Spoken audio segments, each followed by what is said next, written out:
Thank you very much for joining us today as well. My name is Kingsley Elikem Mortey. I'm here with Chairman Richard Alija. Hopefully, our other colleagues will join us soon. You are welcome. It has been a busy week for everybody in Ghana watching the NDC, of course, launches beautiful manifesto on Saturday.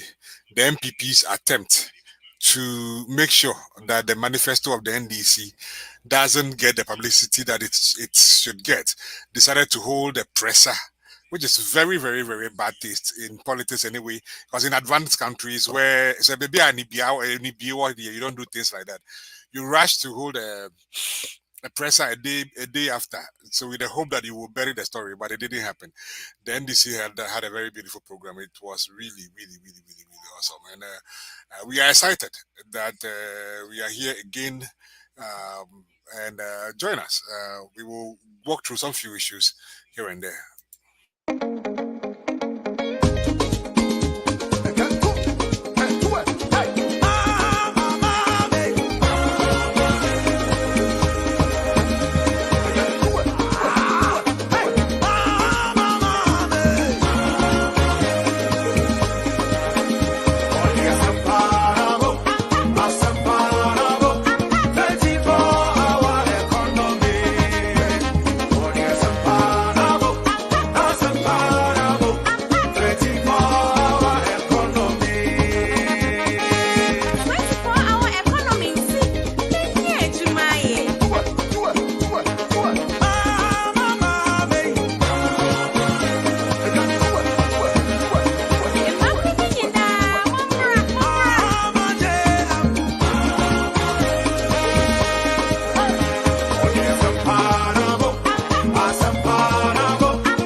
Thank you for joining us today. My name is Kingsley Elikem, and today we'll be looking at a very, very sad story, and that is the story that Ghana Water Supply said that they have challenges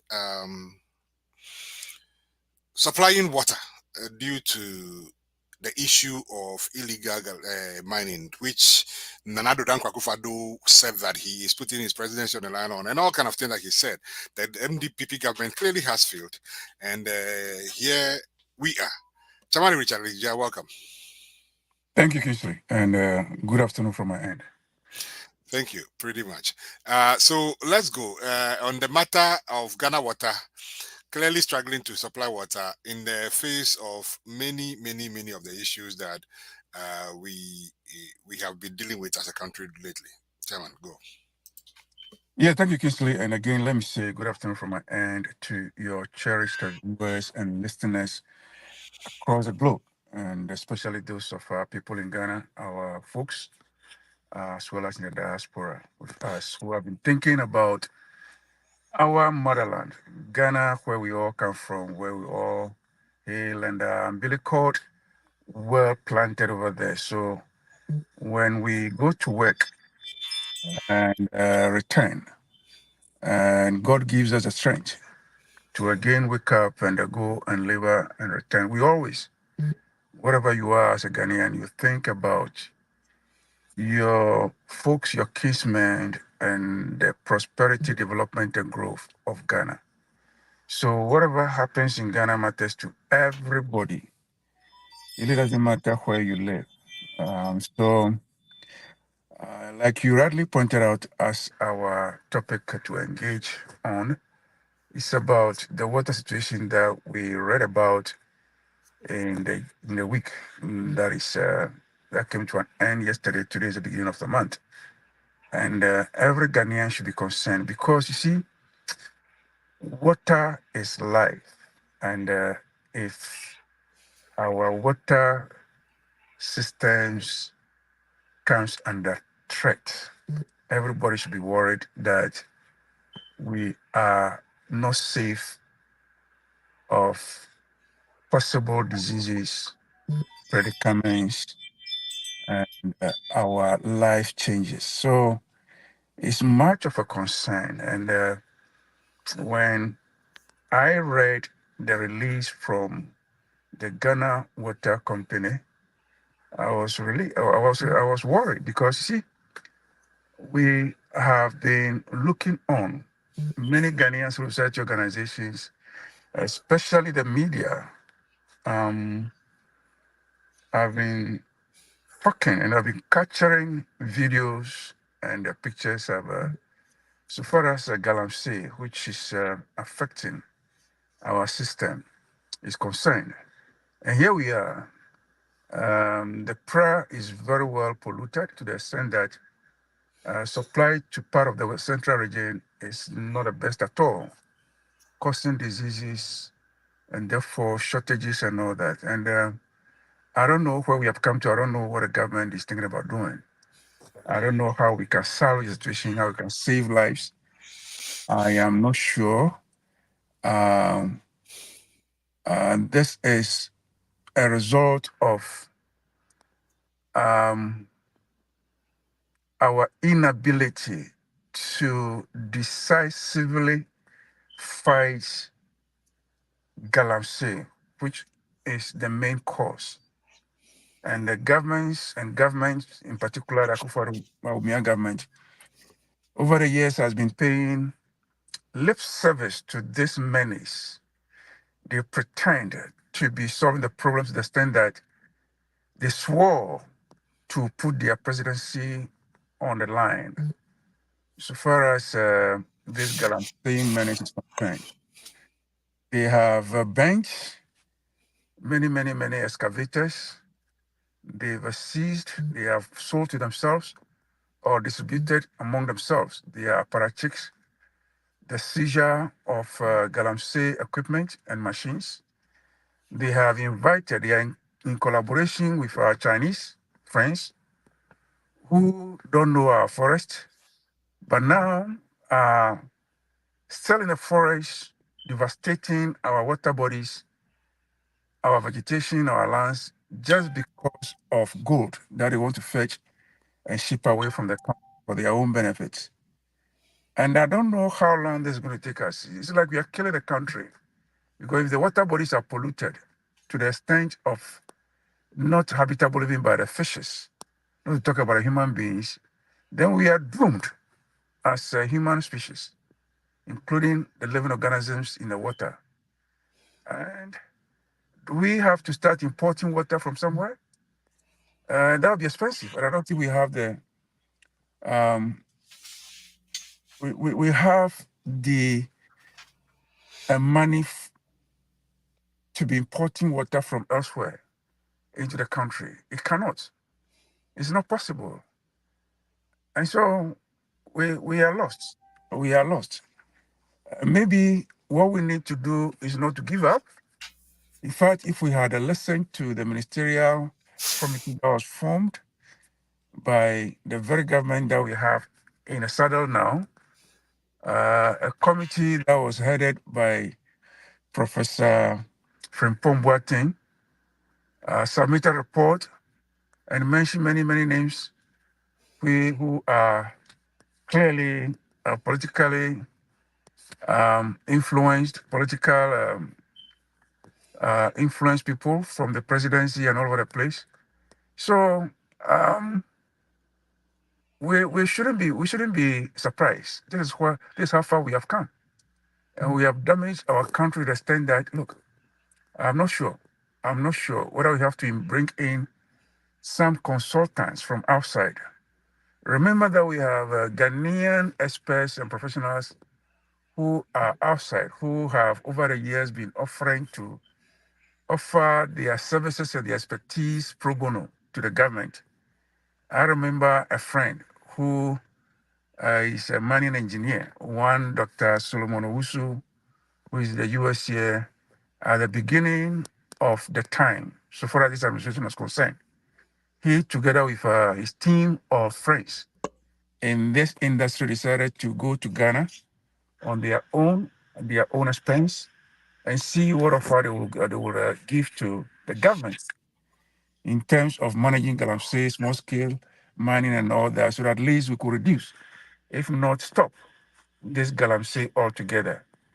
But they faced a lot of frustrations, attacked, and at the end of the day, they had to pack bag and baggage and return to their places in the diaspora to take care of themselves. So Ghanaians, we are all over the place, and we have competencies and capacities in many areas of the many sectors of the economy, and we are willing to help. Unfortunately, leadership is what is failing us. Kingsley, remember we have pumped a lot of money into this menace. The budgets, and the gallant stop, the military, and all that. The media exposures that we have seen over the years, nothing has been done. And it looks like today, for me, until I saw this release, I had known that the government had given up on the Galamsey. And so it is just a free for all. And we die and we die together. But I have a lot of sympathy for the people that this is going to affect, or it's affecting right now. Now they mention Central Region, and it's very scary. Kingsley. Yo, thank you. And I so the issue that we are dealing with, just to give our folks some level of update, this is the state of the current state of the Pra River. And what you can see there are chamfans. So there they are, lined up along the river as usual. And based on the testimony of a man who lives in this community, he says they are all involved in galamsey, which is why they are lined up along the Pra. So this is the current state of the Pra.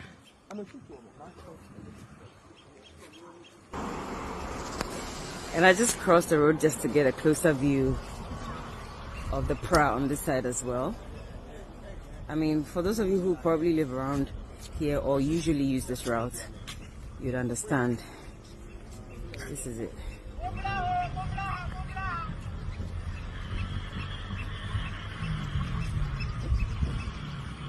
There's another champagne on there. See something bad? Speak up. For democracy to work, we all need to hold elected officials accountable. So Chairman, so what, as a people, what are we supposed to do? And for many people who think that, oh, this is so far away from me, it is it is getting closer and closer and closer. And then some people thought that this is just not my problem, it is their problem. What would be the way forward for the people of Ghana? Yeah, Kingsley, we cannot just look at this Pra River as an example and sit in our various homes elsewhere away from the enclave around Pra River and think that that is all it is. So it is not my problem.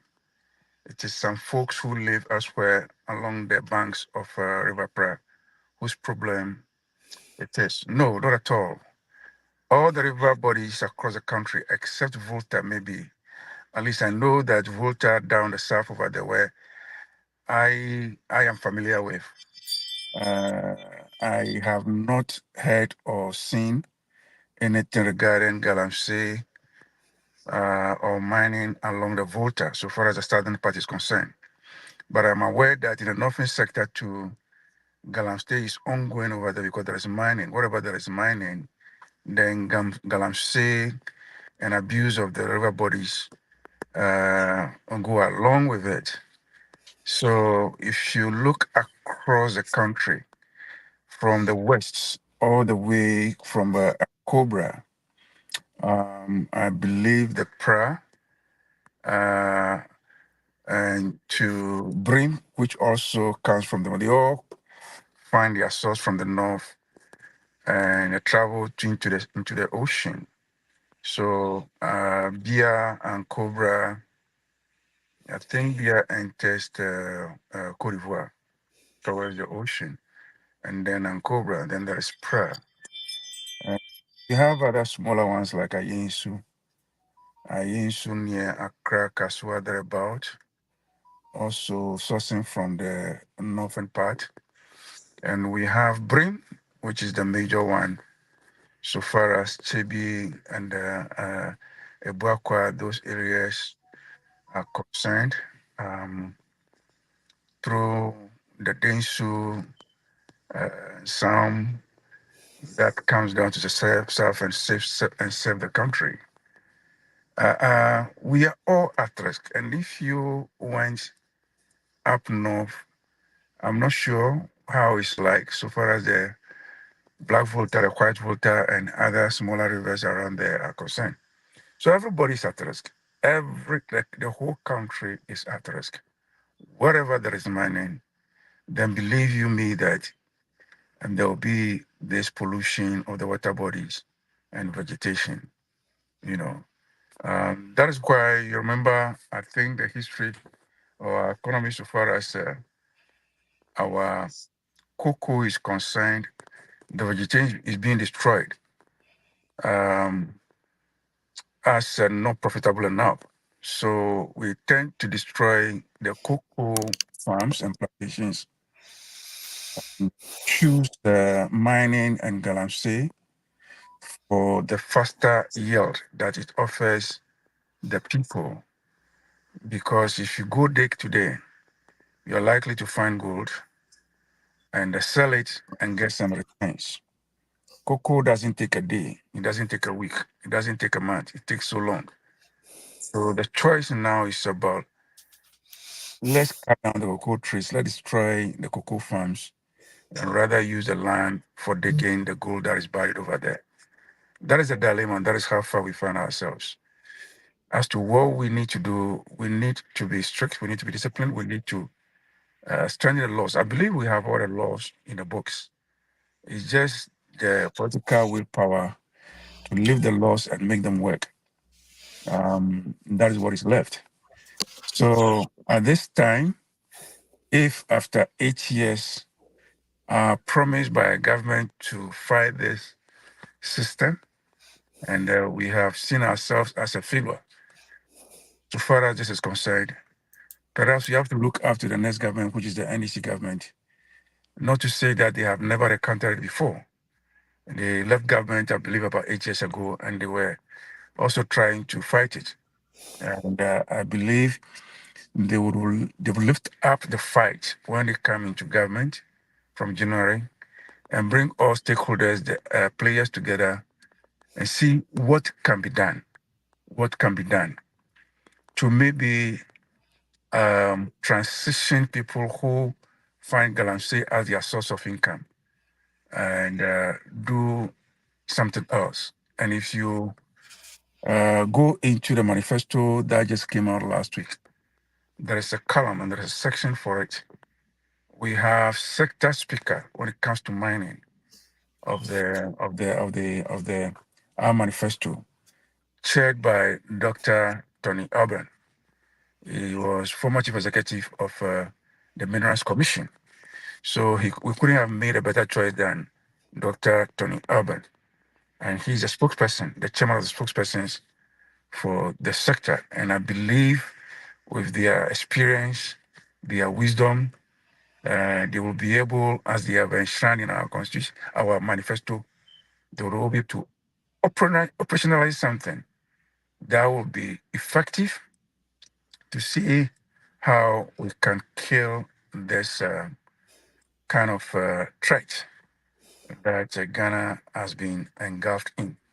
And I believe in their judgment, and so we look up to them, look at what they have to implement so that people will find alternative ways of income and get a better training. Those who are in the system will have a better training as to how to do mining, small scale community mining, so that we can save our water bodies. We don't need to go into our water bodies.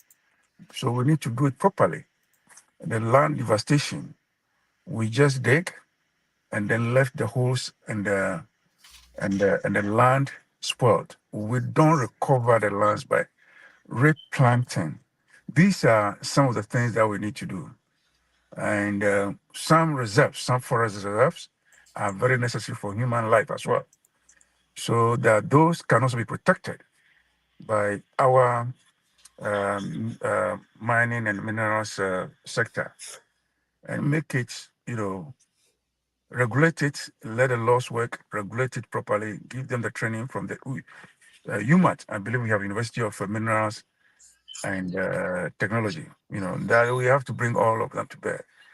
And the media in particular, they have been on the field, they have been fighting it, but they can't fight it with the naked hands.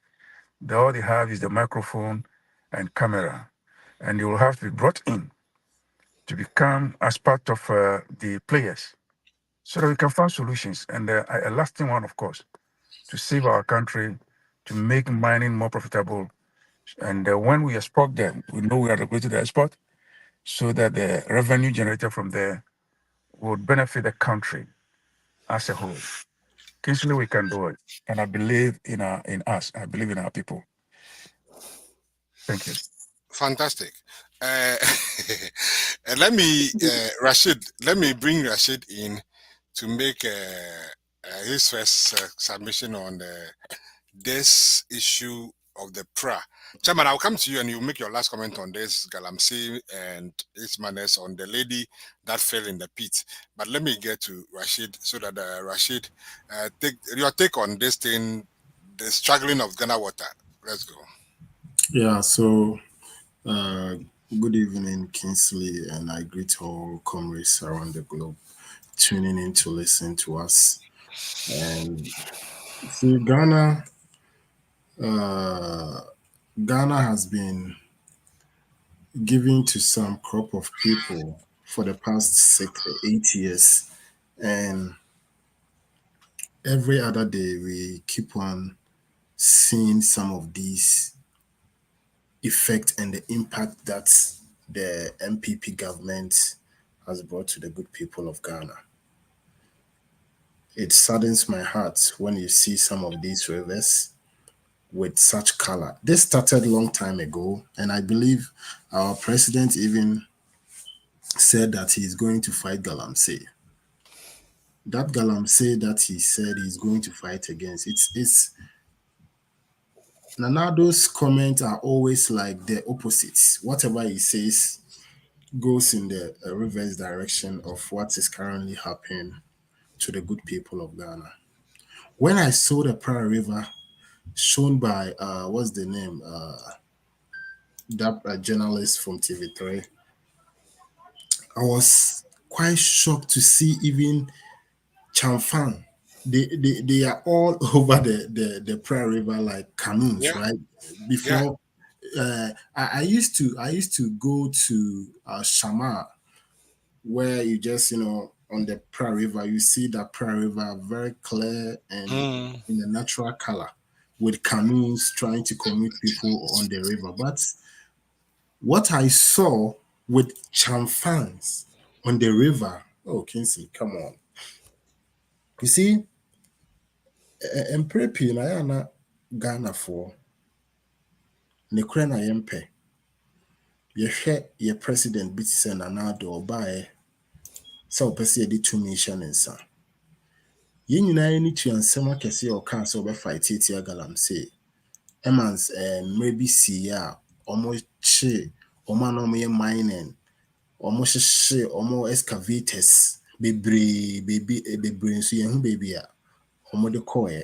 Right. Ɔmo yɛ saa adeɛ no nyinaa wieɛ no, ne anim sɛ Nana Addo ɛfa tia galamsey sɛm no. But saa na deɛ ɔyɛ no nyinaa no, ɔyɛ ahyɛ ɔno no partyfoɔ kutupa sɛdeɛ ɛbɛyɛ a party no nkɔɔfoɔ ebetumi ayɛ galamsey. Ɔmo yɛ saa galamsey no to the extent sɛ ɔmo bɛnya sika na ɔmo de afande party no. Nti Nana Addo yɛyi ne sɛ ɔmo bɛdi Ghana so no. Ghana na ɔba abɛdi so no, ɔbaa sɛ ɔba abɛyɛ Ghana bɔne ɛde ama ɔno ne party NPP no edi nkan. Hwɛ nsuo a etwam River Pra nkɔbra ne nyinaa ɛnɛ nsuo ne nyinaa wewe ama Chamfans esisisi so. Saa nneɛma no Kingsley ne boarding on. Saa di ubɛhwɛ na MC DC sɛ yɛte hanom ana PCB a MPP foɔ PCB kɔhyia galamsey foɔ ka kyerɛm sɛ even sojafoɔ anaasɛ policefoɔ ba ɔmo mbo ɔmo because ɔmo gyina hɔ sɛ ɔmo mbɛgyae saa galamsey no because ɔmo MPP foɔ na ɛyɛ dɛn ɛdi saa dwumadie no. Adan na Ghana ayɛ saa ɛnɛ me ne wo kasa saa galamsey asɛm ne saa nsuo na ɛkokɔ wokɔ so no Kingsley ɛnɛ 2024 fa sign baby nsuo nka. Within the next 5 years, nneɛma bebree bɛsi Ghana. The impact of galamsey na ɛkɔ yɛn nsuo no, ɛnɛ yɛn nsuo no sɛ yɛ test a yɛtumi hu sɛ like mining na sɛ yɛn nsuo no level na ma ɛnɛ efi ɛwɔ yɛn nsuo mu no ɛkyɛn baabi to the extent sɛ ɛnɛ central region nyinaa galamsey nti ɔmo nya nsuo kora ɛnɛ. Yɛto wɔ ne yɛhwɛ ana Nana Addo de n'ano ɛka nsɛm dɛ ɛkyerɛ Ghanafoɔ na Bawumia nso de n'ano ɛka nsɛm dɛ ɛfa galamsey ho. By Ghana ɛnɛ yɛkasa hwan na ɛkempen ɛwɔ galamsey ho a Chairman ntumi na agye galamsey ɛwɔ Ghana nyinaa concession ɔno nko ara na ɛyɛ ɔne friend sɛn NPP foɔ DCs ne MCs na ɔmo saa baby ɔyɛ miners na ɔmo na aka bom a ɔmo di saa adwuma no. Enti no me no deɛ NPP foɔ Ghana foɔ hwɛ sɛ ɔmo yɛ no ayɛ na affect yɛn no bi a ɛwɔ akɔntuo mu. Yɛn no bi no yɛtumi ba hanom ne abɛka ne kora kyerɛ Ghana foɔ sɛ monhwɛ nneɛma bi wɔ hɔ a ɛni sɛ moma nipa ka ɛma ne gu masom. Monhwɛ deɛ ɛkɔ so no na monhwɛ yɛn nsuo sɛ yɛ asɛn. Ɛnɛ Kingsley yɛyɛ wɔ America hanom ɛnɛ America ho brɔno bi a lake wɔ hɔnom. Brɔno ketewa bi a wɔbɛn sɛ lake bi da hɔ a wohwɛ nsuo n'ani kora na nsuo no ɛfɛ. Na aka sɛ na adan na mimi kura nka yɛsɛ natural resources ne ade wɔ hɔ no yɛn nsuo nyinaa da ne tii na amanfoɔ timi tɔ paano de kɔbom sɛ ɔmo bɛnum tii ansa na ɔmo sɛ saa yɛn nsu bɔne. Timi deɛ Kingsley saa galamsey ɛsie ne River Pra nsuo no sɛdeɛ ayɛ na still yɛda so te hɔ yɛ no ɛmɛmfa politics ɛmfa saa asɛm wɔ MPP ne NDC ɛyɛ Ghana nkora a yɛwɔ wɔn Ghana abusuafoɔ a yɛ maame nom yɛ papa nom a wɔn te Ghana a wɔn bɛn saa areas na wɔn rely on that water bodies no as their source of water a wɔn bɛtumi anom de bi anom aduane wɔn na ɛyɛ affect wɔn ɛna ɛyɛ affect wɔn a yare bɔne bebree kɔ so wɔ Ghana nyinaa yɛn nsuo no a yɛsɛn no And the chairman to me be galamsey, but I know Cassa chairman to me, many nego abutre. Ono no be galamsey no honoma, we are no about Kumasi, no one in a year in the bushing for, or maybe this capa. Atu to nsu e obotu mu no ma no ba no mo sey o mu bia no masa be ka kire se yen to aba anmo aden na o say yes ah yen hwe the past 8 years ni yen hwe yen nsuo no yen fan compare galamsey wo honye no mine wo honye ne but MPP for we buy and isan so mu do mafu e na nam nti no omo abemmoa abese Ghana natural resources yen nsuo etwitwa yen mine ene hey koko ene omo do nyina etwitwa egu Yenitia na minister of your friend saying a Greek ewo kowu ho no mamanfo ofuo otwagu mode no baye nyina otwagu ene wa begina ho kansema kese e kire Ghana for say wo pe $500 million eduane so short baye nitia pa se wo na wo twanua egu wo twanua ni gu ni doba egu se de be ya wo benya sika e de ayesa galamsey ni sa ne ma na mo ye ntimide Kingsley mobo asem we no yenyi MPP ni NDC semun film na yema Ghana da yakoma so na MPP for say ye dachi omo say Ghana dachi omo say yensuo ukọ north kra na he north black vote and red vote and so nyina omo say ho nyina ene nipa timi enya akokuduro koto chamfan sinsuo so se me ye galamsey abra ye wo your friend say community stakeholders impenifo MCs regional ministers was sectorial ministers wo honom a omu nyina ntimi nka ho asem bia na chese ye hwa ye ko ya na se ye baaye ye sori ana ye dia no da Ghana fo ntimi de Kingsley sa de we na very serious pa wo hwe ye nsu a hwe River Pra are we to the extent say obetimi anante so aden ana ekoso enne ye nyam hu hwe 2024 ye nyam hu hwe ase nsuo ene aduane short the MPP for abese no within the next 5-10 years and a benya ripple effect of omudwuma edi a omaiden omudi ase no time de Kingsley kakra me kafa River Pra ne sa galamsey sem na Current state of the Pra River, and what you can see there are chamfans.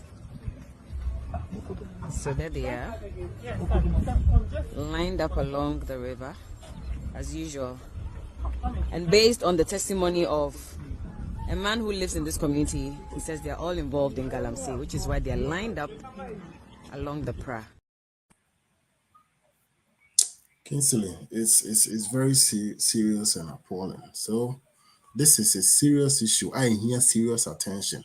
Then MPP for that so na mo kansema kesi a kire Ghana for so mu Ghana for me de kakra me ka kire Ghana for say ye wo bosume kakra bi da anim sa niema we nyina no asai achia nso emu ye December 7 drew a nyina ye nkone nkoto abama ye former president John Dramani Mahama na niema bi say no ombram beko engineer bi enfan compensate those communities no against omo yes amine no ho no ntime de yentimi ntina ho ma we ensai sa Ghana for me sremo muti ho mo ben mo hu de ekoso entwense ye mbeka nkyere mansa MPP for mu dwuma edie ne omo nsa no dwuma ni bi na mo hu no River Pra no so no me da se it's a thing. It is really sad say Nema say and we continue to see some of these things are air costs and yeah who say maybe so or sorry yes or call a janai how about they call it and unfortunately you know nanado agbi kwama ma obia ye galam saying you know there was a big deep pit nase and mami we slide into the pit and unfortunately we and when you ask yourself say will somebody be arrested, will somebody be called to book? I mean boy This amateur video shows final moments when an excavator dug out the remains of Gifty Manka 26, who close friends say was pregnant. Her death tells a tragic tale of the dangerous impact of mining in residential facilities at Odumase in the Asante-Achim Central Municipality. So imagine waking up in the morning and deciding to visit the nature's call. what is supposed to be a natural activity turns out to be your death. This is what happened here today at Odumase in the Asante Achim Central Municipality. The lady in question, a young woman who lives in this house, was attending to nature's call. The entire structure in which she was doing her business collapsed in a heap, went down into what is supposed to be a mining pit. Now, if you look around this area, there are lots of these pits within these houses at Odumase actively mining. And this is what caused the death of a lady here. Where I'm standing right now, just close to me, inside here, you could see another pit inside this house. I said, Kingsley, me person me busa question bi o. Inti mantem featuring na omo ya sa de no galamsey. Oh, the biao. The bia. Wo de wonim, yenyi politics inti mpanimfo ni kuro ni mu ana. Ahemfo ni kuro ni mu ana. Inti de na ekoso Ghana yi. Minim say galamsey ni sa de we de ani muram baby na mantem featuring ankora di agro na enne. Sa niema we na nipa ni mpanimfo ahwama na ekoso yi. Come on. Ghana enkoye. Listen. You bet now I'm a baby say yesi. Shemami he wu abra na time on so ye wu because of ubi negligent ubi any bre any person min kuminya a o person we nyeske nti won nwini nipa ho ene ubi maame ubi nua ba ubi sister na ewu no die ntira galamsa NPP for bae omo hwe emma entu ase ase de na do kai no but omo no behiem ahye akire ayesa galamsa na magana ye ndobaye ene even ene ye fie ye mfichira ye nkora na kasa amre ye betwa ho aba na nkora di mirika omo bo ampe omo ye pilolo ni ade bae na hwe de esimpenimfo mpo na ekum ye ne nkora bebrewu abra ye hu ye. Come on. This is appalling, Kingsley. Because yet now, I'm paying for Tanahona Sa Galamsey, we a costume featuring say ya. Yanka, this will be one sign a big Jinaho Abeka. Muni Pana Moti Honum, I didn't bear pan woman. Huh? Most sorry, I'm on Musa NPP. Come on. Rashid, can we about me ebu a man for nunkwa say because when you think about it, I understand what you are saying. But the reason why we call America, we call UK, the countries are Bawumia and Kaunyaya and Kadibia comparing Ghana to no. What works is leadership. And because there is leadership, for example, so when him say police for Omunchiwa. You can become recalcitrant and see who bet me be a whoopebia. But say law that's a wouldn't say opini. So opini will fear you wouldn't the way Okasa. What is here? And see if everywhere be sabi and if you see say even like video na me boy first na papa say omunina because what we say you want to do the right things, you know. One day, your children will say, "What they want, Bobra," because these people, they will go and dig under you, get something, some small gold like this, and go and sell, and they have 10,000, 20,000 Ghana cedis, and they are able to invest. And so can we blame the people, or are we blaming? I understand what you are saying, but leadership.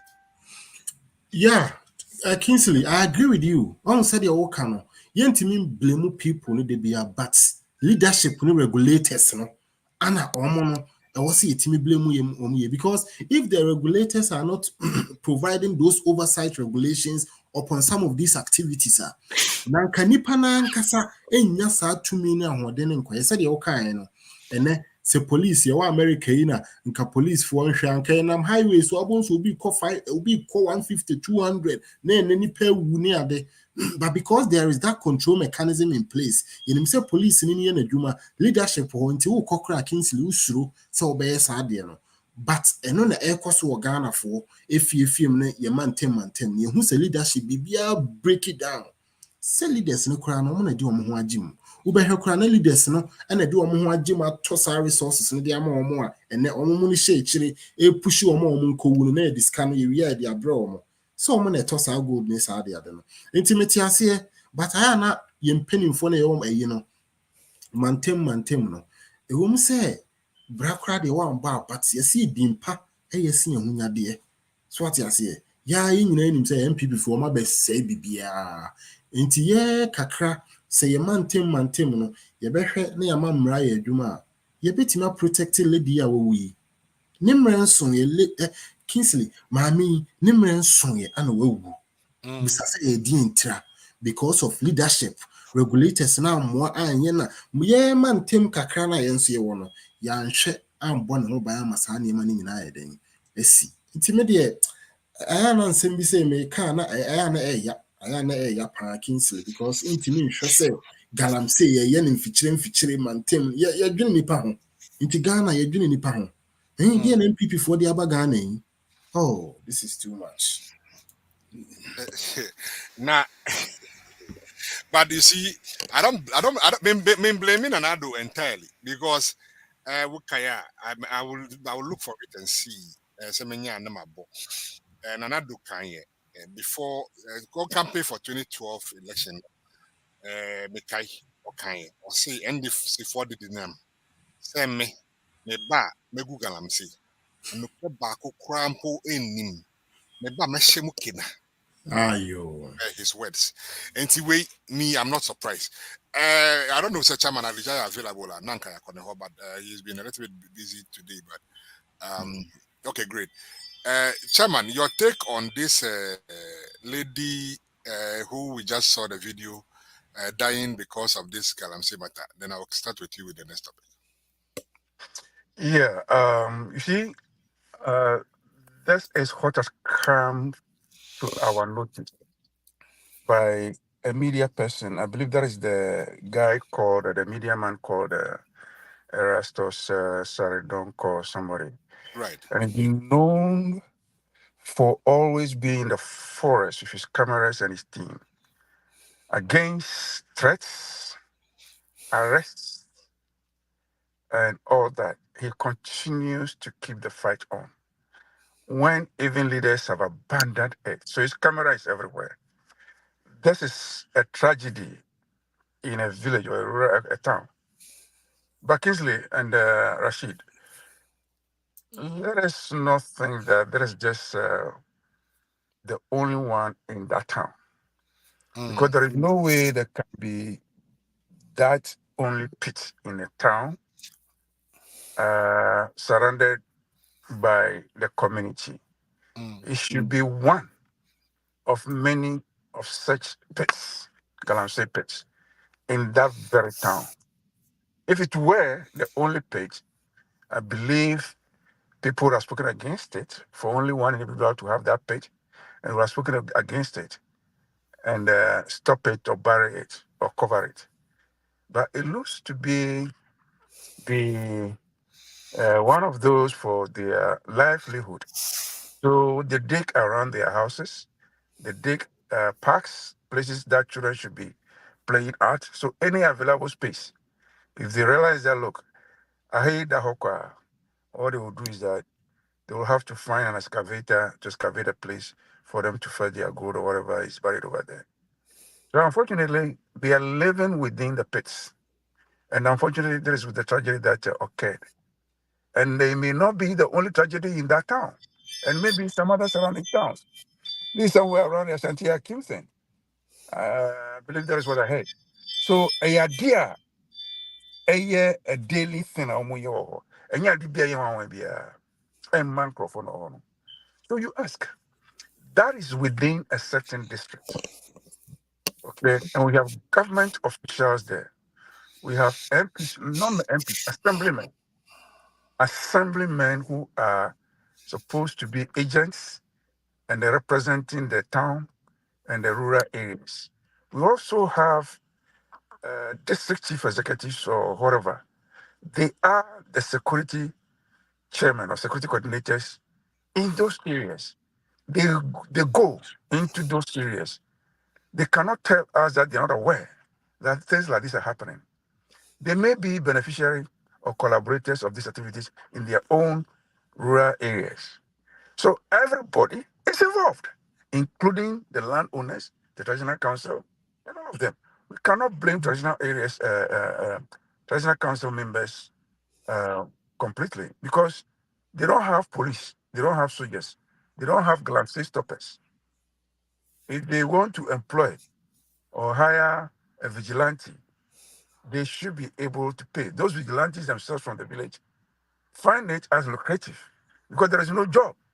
The only job they believe in is that we and I yen yakupon or the dear assassin or see yen transfer na yen digi was. So they don't believe in fighting anything. Because if you fight your colleagues, your family members against doing engaging in this business, one person and casa crown ko anyway. Now, Chairman, what's a winner? A media say international, Nandi was. Yeah. Now, what better Nasa was in Naya Tutua. What? And then, okay, I said earlier, say it is not this. You think, say it like the whole town is sitting on a time bomb. Are you because it is like what is happening in Ghana? Say, yeah, you know, say tutu. I said another tutu croning in us. Kingsley, you see what na ekurase da wo ho. Ekure bia no ye wadwuma bi aye di. Me matena akotia adankro no kade. What ye me area. Because minim kakra me ma engage yeah. You see that people are digging all over the place and you are maybe a schoolboy or a student and people are making money. They don't even go to school. They don't go to secondary school or go to this kind of stuff. So from primary to middle, and one no more. And now, Okotonga, Onyesika, it used to be the case where the boys who were indulging in a diamond in Akotia, I don't know, Budia, to GCD lands near the friends in Ghana Consolidated Diamonds. St. Rose one in Assassin in Akochi. Utua, now nya gold nubia. Okotonga, but you have to taxi, doesn't. Certain doesn't 140, first 120. Don't get no more to taxis. Ubiato 120Y, Ubiakoto 140G, no Ubiakoto Toyota Corolla near here. Not the Namkrum, but the taxi. Ubi no sit down. The first. No, I worry bear, or worry no assign any your girlfriend. Oh, groom. And you walk to Cuba. Who are you? And I say, I idea. And again, if you go into the pits, if you go behind your house, Akotiazungo, Uko Ashrefunumua. There are some ponds and the lagoons also have developed over there. A number of my year to Mudawa. A yinam ebefi. One share what to mu. Only me to Jari a wakem. And now you just a picture Yamuria Beya. And yet a fear back. And yet a bomb back on Mutu. Oh, Rakrumwa. If Erastus Fredon, a friend says, I don't know, or you imagine, sir. When Nancy Krunk Academy come at Chia, a number of pits like that. You see, it's dangerous. And we don't see the danger around us. Because remember, in Ghana, children move free range. When you go to school and come back, and it happens that your parents are not home, they are working. You take your ball, you go around to the next community there, and then you go and play house and kotoko. Till it is about 5 and then you come home. You sweat. So they are at risk. Besides that, they use mercury.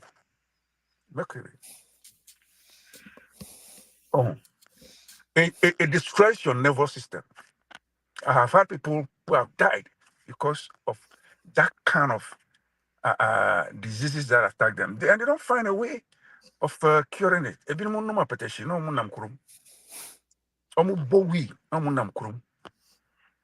Move away from the galamsey pen, the minerals areas, and go towards Krubolan, Nkurakan, as a Sewahonomono.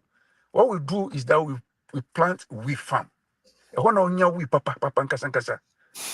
And yeah, the poisonous, and yet the weak ones and number baby. Oh, we. And people are on it.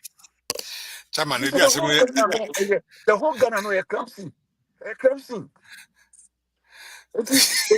leader. So we the crime. Me constituency. I think that me constituency, and that is where the best we is. But answer any meeting because we are medicine. Na America. no na nanado ne meya je abosi. Ya ha omo aje ho concession na o Ghana. Your platform radio. There be no. It's we the part. When it went, I mean, Mike Tyson, Snoop Doggy Dogg, they are farming weed and they are making good money. I think, say, God has given us good land that we can use to farm for medicine. Because the Maryland governor, by the way, just signed a new law because weed is no longer a crime. They just signed a new law and it released over 1.7 million citizens back into the society because then because it's no longer a crime, why are they still in jail? So again, the world have moved. And we just have to be able to contract. Me Rastafarian, me Bob Marley Jumpa. Thank you. Uko Ukrankine Honomwa. And I finance farmers. And no mubia will Yakoton and tobacco. Na yedia ko schools and colleges. As a man secondary school, you were agent wo su school, your agent wo you were Chebi Abuakwa State, your agent wo Kufurudia sector, your agent wo normal technical institute, your agent wo. You see, we are talking about medicinal use, right? Regulatory. Yes. But in those days, and I don't know of today, in those our YouTube that is days. True. That is true. Yes, we abuse it, and then you see, say no, be now. You say, what about them? You know, they're questioning and maybe saying, maybe I'm saying anti. So I'm saying, as somebody can say everything, everything that you have on this earth. If you don't know how to use it properly, it can be abused. Even water, when you drink water now, you can fall sick out of it. The food, the cassava, the pepper. If you don't do it the appropriate way, that is why your parents teach you how to cook. If you don't do it the right way, you will struggle. That is why even if you're in your own food, if the pepper is too much, you see you get running stomach. You know, that is basically what we are talking about. Now, when it comes to other countries, Canada, US, UK, they have been able to extract medicinal properties from what they call weed, and they are using it properly by doctors' prescriptions, not for you to just carry and smoke and all of that. Chairman, this topic is exciting you too much. Let's go to the next topic. We should not divert our attention. Right. The problem we are talking about is galamsey, right, and its effects on our water bodies, and from that is impacting shortage of water. Is impacting our communities in terms of what they drink and the diseases and the babies and the pregnancies, and the babies that are coming out of pregnancies. It's dangerous. We haven't seen some diseases in Ghana before. The medical system will tell you that births are becoming something else. And they don't have any antidote towards those babies that are born today. Deformed and all that. So it's a very dangerous thing. It's a dangerous thing that we need to quickly do something about. Fantastic. You see, because the machines, even the machines, the water filtration, say the cock pong, na say it is show for her. Pong, it is show for machines in our water places. Water filtration. And all those machines, they cannot take the water anymore. Or they will destroy them. Meanwhile, it's an investment. Right. For those of you who are watching, you know I like sports. So Real Madrid just went up by 1. Real Madrid is my team, by the way. The US Open, Taylor Fritz just beat Casper Ruud. It's an interesting tournament. This is the first time that I'm seeing this craziness in the tournament. Of course, Djokovic was beaten. Carlos Alcaraz was beaten. For me, the tournament should have been ended by then. But of course, the ladies' side, no. Swiatek, Iga is still in there. My own Sabalenka is still in there. Golf is still in there. Emma Navarro is still in there. So it's an exciting time. Hopefully today, man, you lose a poto, but we'll talk about that later.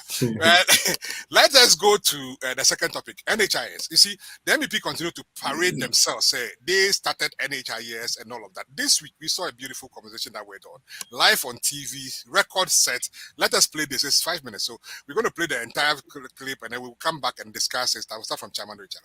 The NDC has this record. In the year 2003, when President Kufuor was going to pass the National Health Insurance Scheme, this is what happened. They did exactly what they are doing to the Free Senior High School and the 2024 elections. National Health Insurance Scheme doesn't make sense. We are not there yet. We are not going to allow you to introduce any tax to pay for health insurance. They actually boycott the passage of the National Health Insurance Act in Parliament. Then they left office. Then they left Parliament. Now President Kufuor implements the National Health Insurance Scheme. Fast forward, challenges, difficulties, President Kufuor upgrades it at a point, and that's what upgrades means. At the point he upgrades it, it becomes national issues, National Health Insurance Card. Now you can use your card anywhere you are, wherever you find yourselves. Then in the year 2008, we are going for an election. The NDC now realizes that, listen, we lost the 2004 elections abysmally because the people of this country hooked onto the National Health Insurance Scheme and are holding it dear to their hearts. We cannot continue to denigrate this policy. So what we want to do now is let's latch onto it and hold onto it and pretend as if we love the National Health Insurance Scheme. A few moments later. Even going to the foundation. Who told him that it was Kufuor who introduced health insurance? Who told him that? National Health Insurance. Samson, me, when I talk about something, I don't say it's on my laptop. I read it to you and I give you sources. So Google this story. Government must accept useful minority suggestions. Dated 26th April 2000. Who was the president? Jerry John Rawlings and the NDC. Ghana web story. Read. This is Adokufo, spokesperson on health for the NPP at the time. He says Dr. Adokufo, MP for Menchia on Tuesday, called on the government to accept useful suggestions from the opposition. He noted that the billions of cedis and energy wasted on the single national health insurance scheme could have been saved if the government had not brushed aside the minority suggestion in 1997 that such a scheme was not viable. It was the NPP in 97, 98, 99 who said that it is not possible for Ghana to have a single national health insurance scheme. He quoted Leocran. That is also fact. No, we are talking about free SHS. Don't miss. Let's expose them. This is health insurance, and we are educating your audience. So this was their position, because Rawlings had started the piloting. The Kale Church was doing it, and we had started the piloting of national health insurance, and they said it was not possible. And they advocated for a mutual district health insurance scheme. In 2003, they passed Access 50. If he doesn't know, you should go and read. And Section 2 of Access 50, the law of war passed, on the functions of that scheme. In fact, they call it Health Insurance Council. Let me read Section 2 to you. Section 2 of the, well, I will make reference to it, but anybody watching me, Google Act 650. That is the first Health Insurance Act Kufuor passed in the year 2003. And what it provided for was for the establishment of health insurance schemes. And in fact, let me just Google it quickly and read that to you, Act 650. I'm sure I made that point. Yeah, it's important that we educate people. Okay, so... It's here. I just got it. For the purpose of achieving this object, the council has the following responsibility: register, license, and regulate health insurance schemes. So organizations could have their own health insurance schemes, districts could have their own mutual schemes, and this council Kufuor established through the passage of Act 650 was to license and regulate them. B says supervise the operations of health insurance schemes. This is the law. It was the NDC that came into office, and in 2012, at the time, Professor Mills had even died. President Mahama was acting as president, and we passed Act 852. Let me read Act 852 to you. Act 852 was what established what we have today, the National Health Insurance Authority. And Section 3 of Act 852 says this. Section 2, the object of the authority is to attain universal health coverage. In fact, Section 3, functions of the authority. To achieve the object of the authority shall implement, now not regulate or license or supervise, implement, operate, and manage the National Health Insurance Scheme. This was when National Health Insurance Scheme was. Right. So You are But the exposing and highlights- advertising your ignorance. The highlights to You don't know one what you're time- talking about.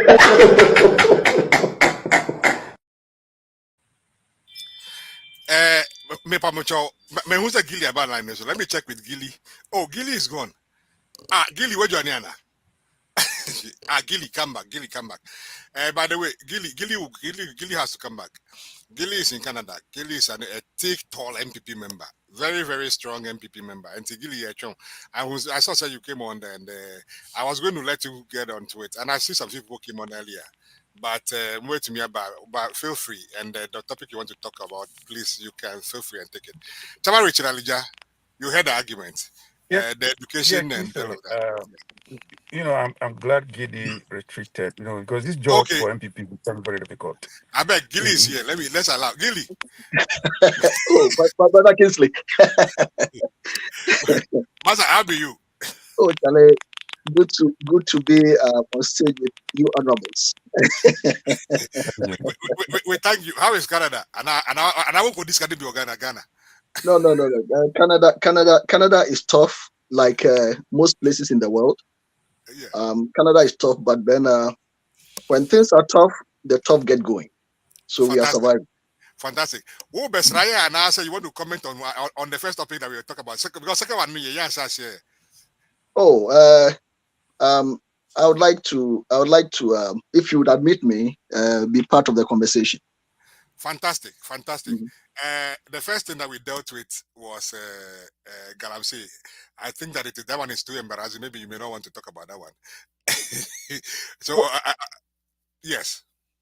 Yeah, I mean, Galamsey, what you said is actually being rather generous, because it's more than embarrassing. You see, it's more than embarrassing. I have seen physically, because a year ago I stood on the bridge at near Axim. What's the name of that bridge? Ankobra. Right. I stood on that bridge, Ankobra, and then that at Pra. The water is so muddy and it's embarrassing. You see. But what I think is even more embarrassing, if you will, is that as a people, we don't seem to realize that the challenge on our hands is not something that one individual, one government, or the military by themselves can handle. See, that is what for me I find very sad. Now, if you go back into time a bit, maybe let's say 10 years ago, when was Professor Mills? Like about 10 years, right? A little bit more than that. Yes, I remember him almost in tears, warning about Galamsey then, because at that time too, we thought that the level of degradation was such that it couldn't get any worse. We thought we just couldn't take it anymore. That was back then. But then compared to now, it's a lot more now. Now, the point I'm trying to make is that if as a people, we don't see it as a clear and present danger that requires all hands on deck, 10 years from now, 5 years from now, even 2 years from now, is going to be a lot worse than now. And can you imagine it being worse than it is now? You see, now I, for one, I studied mineral engineering. We call it metallurgical engineering there at KNUST. And my concentration was in mineral processing. So I've worked at Prestia, I've worked at Obuasi. Now, what I can tell you is that when I didn't work for AGC. I was working with a private contractor, but we did contracts for AGC. Now, the point I'm trying to establish here is that in the treatment of minerals, gold specifically, you need water And at AGC, part of somebody's job was to measure the level of, if you will, the toxicity in water bodies, because as part of the treatment of the minerals, water, the effluent, if you will, we used to call it tailings then, it flows into water bodies, but someone will measure to see if the toxicity or contamination hadn't gone beyond a certain threshold. And sometimes it got out of hand. Right. Now, the point I'm trying to make is that those in Galamsey, there's a lot of money in Galamsey. Ghana has benefited from gold, but there must be a certain balance. Those doing the Galamsey, they care less about the balance. But that is them. But as a people, what I would caution is that we shouldn't make it seem as if, now, as far as I'm concerned, and I've made this argument elsewhere, I don't think in Ghana, from the time of Kormla till now, I don't think we've ever had, or we have had a government that didn't care about Ghanaians. I think that every government did its best, the best way it knew how. Right. No government would want to have their citizens suffer from such degradation. No government. But Gilly, I bet to differ. Gilly, if you have a government like this particular one, who the president of Ghana, your president said,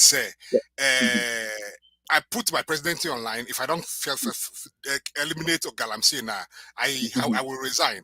If you have your current vice presidential candidate saying that, look, don't worry about development, just vote for, use your tribe to vote. And if you have the same person saying that you don't need development, all you need is t-shirt, then how can they then make the argument say you people really care about the people and then this carry your current government?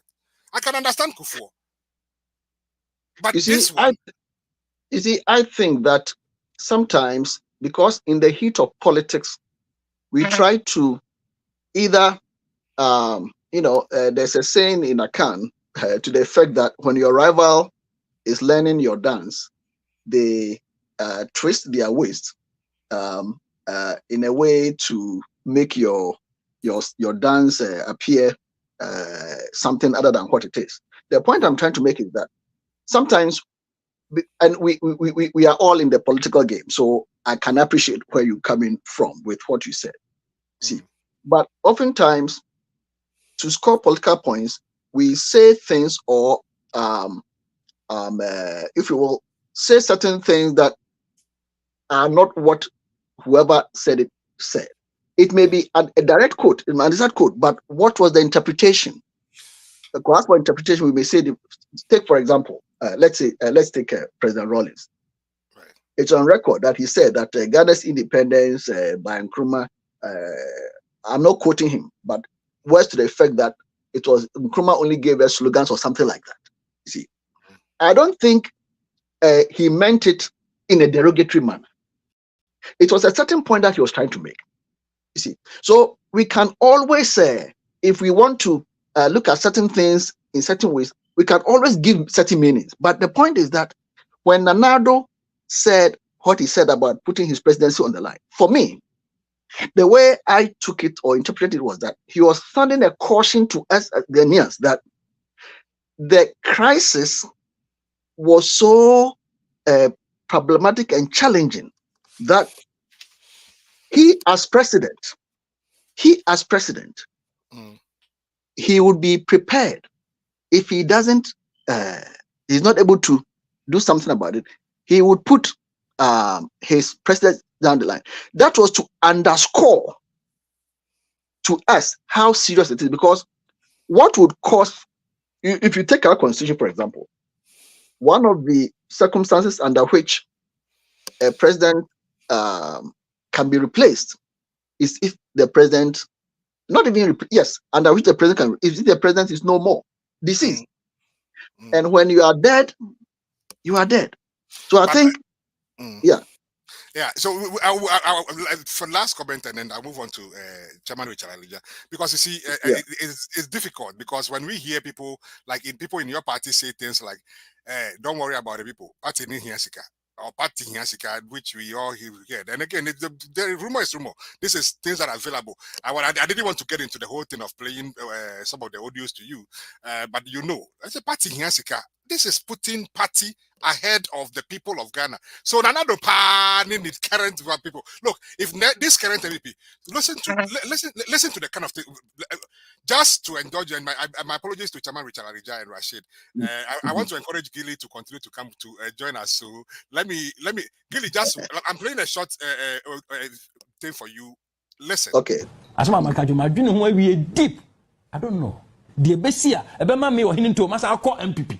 Say me kodom sa party no. I don't know yet. Hey, I don't know. Aya na parties na here, especially when launch when campaigns akese. When say e back, and ala na e back, and we back. Me ohininto me catch say Alan Martin ye na dwen na achina so go back to opa wa ko bi so no anka so we catch le. Alan is not going back to MPP. Period. They should get it. Sir, the ABCNC or person or some of mine, Ghana for Peninsula, Yami Pesua, or Beba. Wama, and so what? And so what? Dear MPP for Ghana, say Ghana for two Abama MPP. MPP will never respect Ghanaians again. If in this condition, MPP can win an election, Ghanaians should forget it. Hey, Nana, I'm telling you my heart. Say, baby, I watch it near here, baby, corruption, I could draw. If people of Ghana vote for MPP, I am telling you, MPP people will never respect the people of Ghana again, ever. You see, it's a little bit longer. Really, see, Nana Hininto, he loves the MPP. Alan Tremanti loves the MPP. Hosfina Adoy loves the MPP. They fought for the MPP. Sebi. Are we saying, sir? Like all of this will say be answer. So they don't know what they are doing, for which they will say, oh, this current MPP, the corruption, the vindictive, the killing and the destruction, and like they just don't. Why? They are seeing the truth. Well, you see, Kormla, I don't know if you've ever had to witness a couple going through divorce proceedings, right? And some of the levels of accusations that are treated whichever way. And when you see such a spectacle, I'm sure that what would come to mind is that, were these people ever in love before? Did they share a bed before? You see, so the point I'm trying to make here is that again, there's this saying in Akan that Odosa na atu adapa, which is to say that when love ends, right, there can be only one outcome, right. Trading of. So these things are not, well, I mean, they hurt, yes, but then are they really unexpected? You see, in politics, as you know, there are different motivations why people join. Different motivations. Right. There are some people who would overlook certain things that they consider as, if you will, certain that they might consider as things that went against their interest and even against the party's interest. But then they will decide that in the larger interest of the party, right, let me throw this line. And there are others too who would say that if A caused this to happen, then I'm out. So, yes. And in Ghana's political history, we've seen so many of these. Even Kwame Nkrumah himself, he left, and he didn't have very complimentary things to say about the very group that had brought him to serve. If you take your own party, right. But maybe I shouldn't do that. No, Maybe I shouldn't do that. I understand what you're saying, but you see, most of those things, when you look at the underpinning, it is philosophy. Kwame Nkrumah's decision was purely on philosophy. Your people, your leaders, your founders were saying that, look, we want independence, but we want it in the future, long time to come. Kwame Nkrumah said, today. That is philosophically Well, needed. you see, you are being very charitable, and that is great. You see, because that, as I said, you are being very charitable to Nkrumah by saying that that was why he did what he did. Others may disagree. Well, that is true.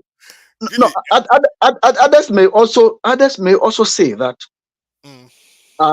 if a person is committed and is a leader, they don't bail out.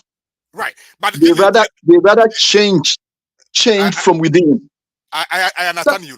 Let me go to Chairman Richard Alija now on the second matter. But the point that you made, it is true. But but in other words, what you are also saying is that we should choose the party over the country, because you made a comment earlier that for the greater good of the party, not the greater good of the people. These people who have gotten out of your party are thinking about the greater good of the people and not the party. Komla, if you give me just a couple of minutes to no, I can't give you 1 minute. Okay, all right. That's fair. I've given you longer than maybe my panelists, so but stay with us. And you're good. Yeah, Chairman Richard Alija. Yeah, Kingsley. On the second matter. Let me. You can make any comment on this matter, and then But clearly, we are excited you are here, and then we will love if you continue to come. Yeah, I'm glad to be here. Clearly, I like his opening statement and the argument that is trying to bring along.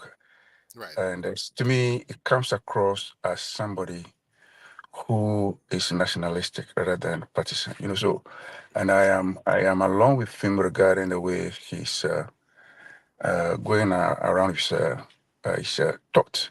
You see, he said no political party comes into government or has its motivation of not taking the people on their heart and not taking the country on their heart in terms of growth and development. Every party, I believe in that. It's just that sometimes the deviations by elements and other characters, end up distracting the party that is in power, either from leadership or certain powerful elements within. If you pick any political party, those things happen. And if the leader, the one who has the ultimate responsibility, is not firm, then we will go astray and we will all pay for whatever it is that we have committed against the people. And for me, that is refreshing. Again, he mentions his background. I remember when I started my opening address regarding this Galamsey when the NPP came to power. I have a friend, I mentioned my friend, who happens to be a mining engineer, Dr. Solomon Ousuansa. Right. I am aware during Mawu's time and when the ministerial committee was put together, he and his friends, mining engineers, USA, Canada, Australia, and co, they put themselves together and Mawu obliged them to come, and they faced some difficulties. That place, especially with the ministerial committee, not necessarily the chairman, who happens to be from Mortey, but some other individuals among that, including Charles Bisu and co. And they went in to help the country, and for that matter, their party in government. Right. And that should be the case because, like we are saying, we all left Ghana for certain capacity building, for opening, broadening our horizon, and then with the ultimate aim of swinging back to help our country with our renewed abilities and all that. So that is how those of us in the diaspora should be thinking about. Some of our colleagues in Ghana think that we have abandoned the country. We have not. So when we are talking about Ghana, we have Ghana at heart. We are not comfortable living outside. We always look up to Ghana. Our umbilical cords are still buried over there. And we cannot avoid that. So there's a conversation some of us will have to have. But where there are faults, we have to, point them out. Like you said, we were charitable regarding the Galamsey. Yeah, that's true.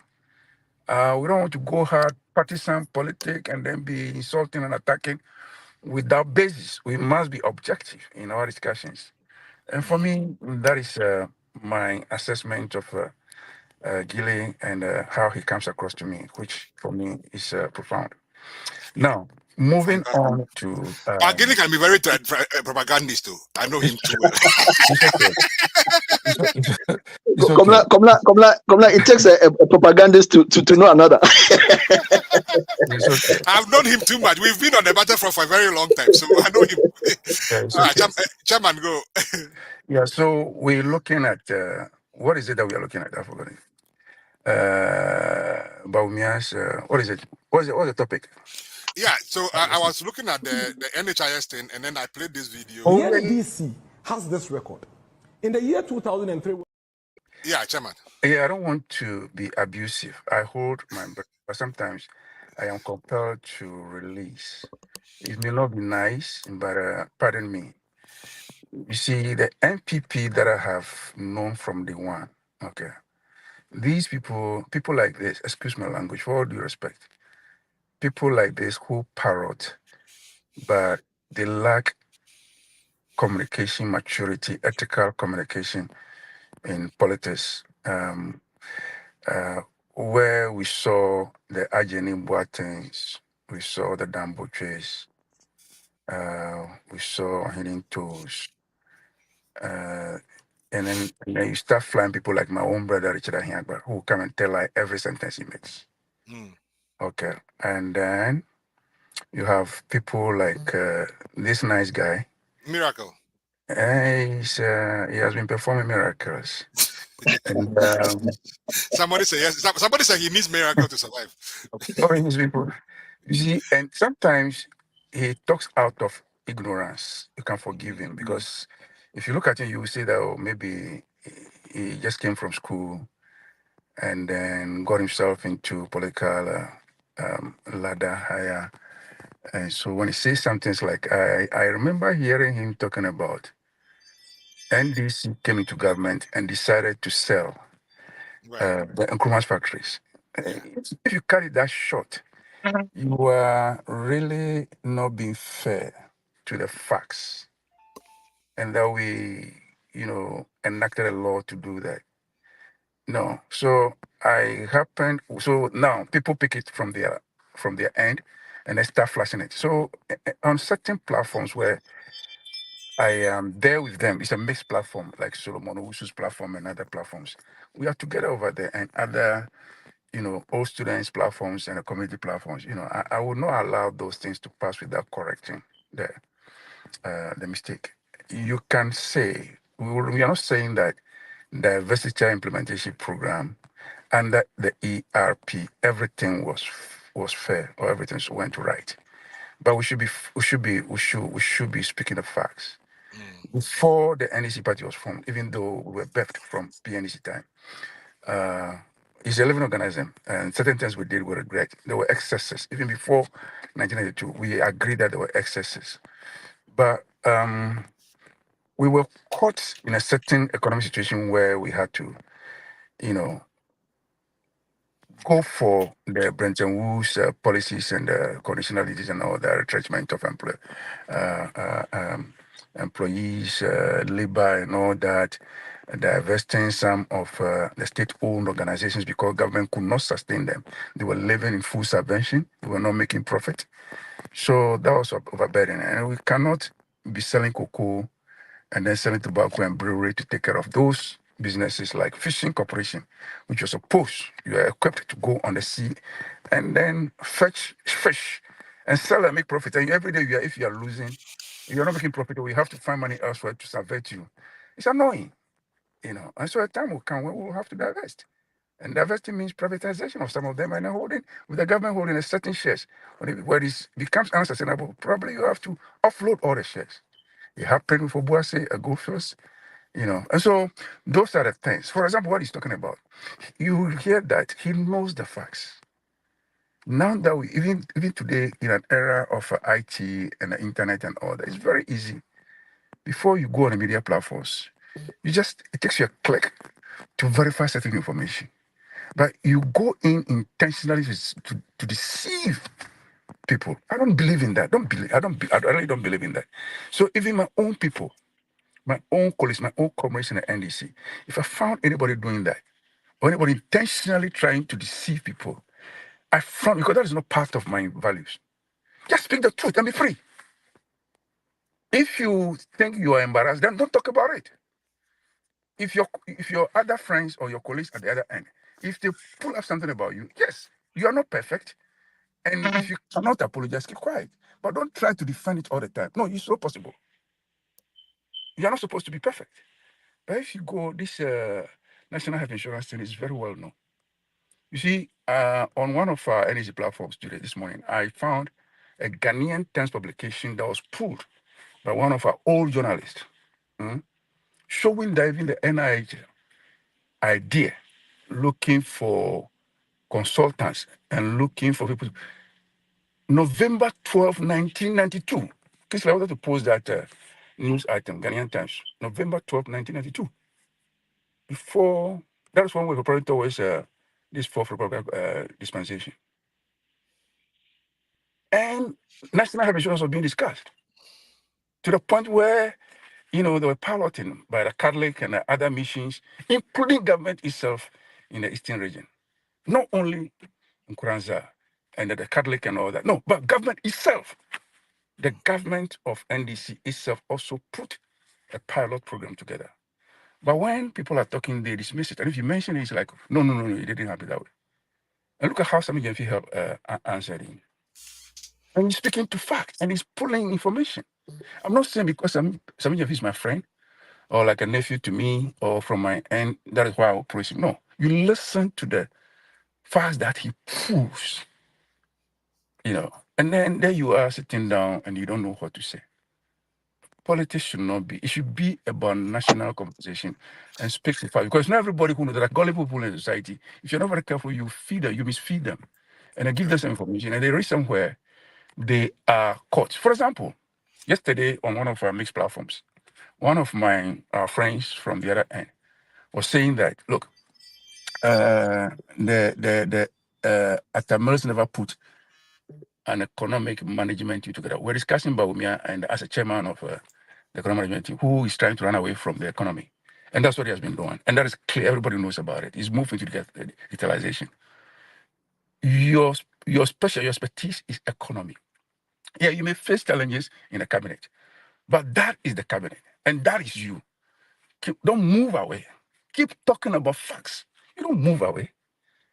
You don't divorce yourself from your boss or from your government and try to say that when I come into government, this is what I will do. When e-levy is still on us, with we enacted e-levy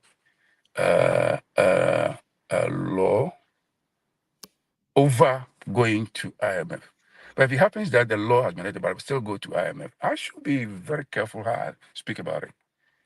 Because expectedly we wanted, if you went for the IMF that you're avoiding, and then the e-levy is not helping you, perhaps you need to know how to have a conversation, to convince people about it. You don't hold the thing together, So these are the things that we need to be talking about. So you don't say that Atamils never had an EMT with John Mahama being the chairman. So while they were flying it and they were looking at the economic advisory committee that was put together by Atamils. Remember when we went to 2000 the transitional period, Atamils put the chairman of the various committees that he formed for the transition, including Toby Avete, who was the chairman of the subcommittee on economics. Together, we moved into an economic advisory committee, which was put together. And then later on in 2010, the EMT was put together. And so I pulled an official letter, copy, stamped. and then they were surprised, that this is fake. I said, well, how fake is it? This is official document. The date is there, received by this, sent by the document. Yeah, so what I'm saying is that it's becoming too much of a job that is overwhelming. to our colleagues who are communicating on behalf of NPP. And I pitied them because it's a job they're supposed to do.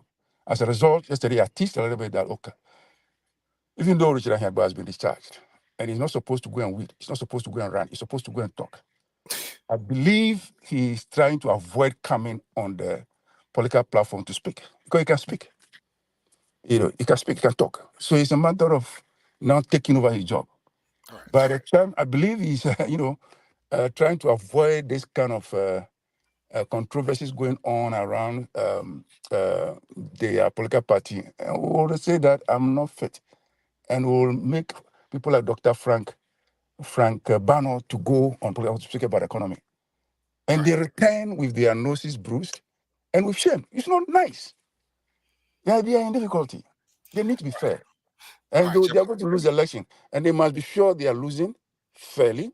Nothing about distributing of our monies to people to buy them. Our own money, don't distribute it. If you do, we'll collect it and then, we'll consume. But it will affect the economy at the long run. Again, do not think about systematically at the EC trying to, the compromise EC, if Apiahini and all of them over there. If I were Nanado, I would have appointed someone like Richard Alijami to be a member of the EC, which I would not accept anyway. But you don't do that at the glare view of everybody, and you say that it's an independent institution. And you're systematically doing the wrong thing to the extent that you are thinking about, now no peace, let's go and sign peace, and then we will not hand over. I see anything. Yeah, Bobium. Okay, let's go to Rashid. So Rashid, on this matter, let's get your take. Yeah, let me be brief on this issue. You see, sometimes when we are discussing about the country, nation development, it's all about continuity. It doesn't matter whether it's NPP or NDC. But continuously, we've realized that the NDC, the NPP are trying to capitalize on certain social interventions whenever it comes to election, just to buy votes and also to capitalize on it and even in turn lie against that. Because mostly we've realized that when it comes to this NHIS, we all know it was popular when Kufuor was in power, right? It was popular NHIS, so people will say, oh, Kufuor NHIS. Yes, it's true, because it started from somewhere and Kufuor came and scaled it out to be a mutual health insurance.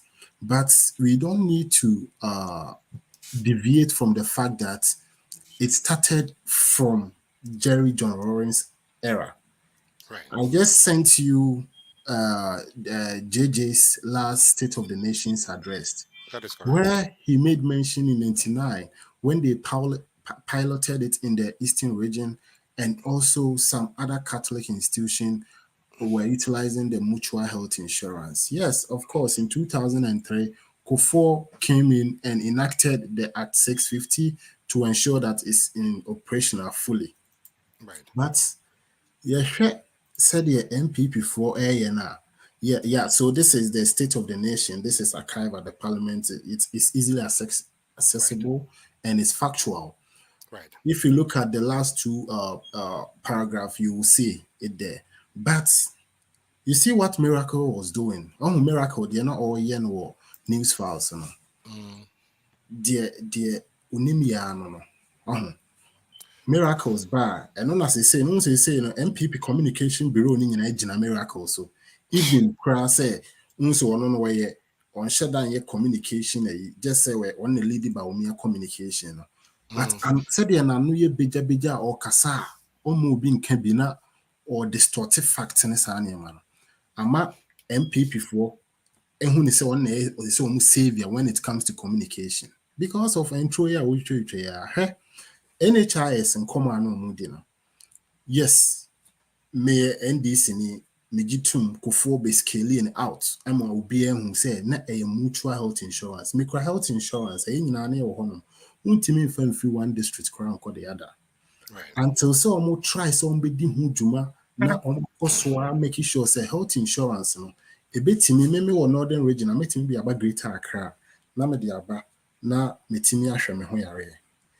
Until 2012. 2012, no now I know power, na NDC now power. Me no can say actor a guide national health insurance scheme, no. Act 852 and they replace Act 650, no. Me no can say no ye actor in NDC and a design enactment in here then. Buy yen kojina baby nka. Say NDC for any abre can be say we want to make ye pese ma ne kre e daddy de ne kre no lay down the fact in say ne kre ne say ne tie yen je enfilm so say mo na mo de NHI is by but e ba no on my mpuntu a yen nyina ye try say we baby no we duru baby be ni say ye hwese e be do time bi a MPP for be o ma dwene say omo pese election e banti abato no mo kan say me say twantro eguso enu bi na miracle see ya na nim egu ase on news files intimidate e ba no NHIS free education any policy bi a nation building. Continuity is very key. We ye kakra no we abeto aso sanity. Right. Atiasia. Intimidate kakra me work no. Miracles there. Ne strategy of communication, you know. Big sa lies ne ade and MPP, the whole MPP minimum penning for communication expert who me no abegi aboso. We know him. Miracles, ya appointing in just 3 months. E crap my MC ya pamono. Inti ene opeso obaye ne hukuku kuchire se we bibi or party nim. So sometimes we need to get things right. Thank you. Me that say Gilly but me tougher short miracle abaji and the statements he made Sami Jenfi, you saw the videos already, you don't need to be told. Yanko. Yeah, in fact, Kormla, see, one of the things that I used to give to the NDC was that they were good at messaging and all of that. No wonder the late Vincent Assise said some years ago that the NDC was, how did he put it? Was it an electoral machine or something like that? See, that they were good at that. But then lately, in fact, not lately, because going back to 2020, but especially now, I'm surprised that they seem to be grabbing at straws. Okay. I'm very surprised because, you see, and why do I say they seem to be grabbing at straws? I wouldn't think that if there are 2 areas the NDC would want to claim, I would think that 2 areas where they shouldn't go is free SHS and national health insurance. And note here, I'll get there shortly. You see, the emphasis is on what? National health insurance. Now, mind you, see, there may be some youngsters now, maybe those are the youngsters that you guys want to target. But the reality is that back in the 1990s, the health insurance system that we had was what came to be known as cash and carry. That's what it was. We had a cash and carry. That is not correct. Okay, well, that is your view, and I respect that. You see, it was a cash and carry system. Now, the mutual health insurance or the whatever the Catholic Church did, that was not a national program. That was the Catholic Church. It was the Catholic Church that, given the challenges ordinary citizens face with the health insurance, that was how come the Catholic Church mooted that pilot program. Now, I've heard the word pilot program run through the comment by some of your commentators. Typically in Ghana, anytime Ghana has had to do something on the pilot basis, they don't just pick 2 regions or 2 districts somewhere and start with it. They start all over. Like when Achampon did the JHS system, it was piloted all over. Experimental, Lawyer Chatrichikato was mentioning this a few years back, because he attended Newtown Experimental. He said it was again a pilot program to get those who were in middle school to start, before getting to middle school, to take the common entrance in classes. Now, the point I'm trying to make here is that that pilot program that touched on 2 districts, I think Doma and somewhere in the eastern region, that was the Catholic Church. That was not a national, it was not a government program. But let's even say it was a government program. Even for argument's sake, let's say it was a government program. The emphasis here is that when President Kufuor, candidate Kufuor as he was then, when he was campaigning in the 90s, what he said was that when I'm voted into power, I shall end cash and carry by establishing a national health insurance system. You see, so let's even say, for argument's sake, Kufuor never established a national health insurance system. Never did. Just give me a moment. Let's even say that what you guys refer to as NDC having started something district or mutual in the 90s. Let's even say that is true, which is not, by the way. But let's even say it's true. Oh, come on. The point is that President Kufuor made it a campaign issue, and it was out of that. It was NPP Manifesto, President Kufuor. So it was out of that manifesto. No, that campaign okay. issue. Let me be sure, because see, Gilly, please be sure. You see, because I'm trying to help you here. I'm trying to help you here. This was State of the Nation address that Jerry Rawlings gave long before you guys even started talking about national health insurance. And when the process, and again, did you listen to the various details that Sami Jemfi espoused? If again, for the sake of our audience, let me just go around through. I will give you. I will extend the program for about 10 minutes. Let me just play it again for the benefit of you and the rest of the MPP people. The NDC has this record. In the year 2003, when President Kufuor was going to pass the National Health Insurance Scheme, this is what happened. They did exactly what they are doing to the Free Senior High School and the 2024 elections. National Health Insurance Scheme doesn't make sense. We are not there yet. We are not going to allow you to introduce any tax to pay for health insurance. They actually boycott the passage of the National Health Insurance Act in Parliament. Then they left office. Then they left Parliament. Now President Kufuor implements the National Health Insurance Scheme. Fast forward, challenges, difficulties, President Kufuor upgrades it at a point, and that's what upgrades means. At the point he upgrades it, it becomes national issues, national health insurance card. Now you can use your card anywhere you are, wherever you find yourselves. Then in the year 2008, we are going for an election.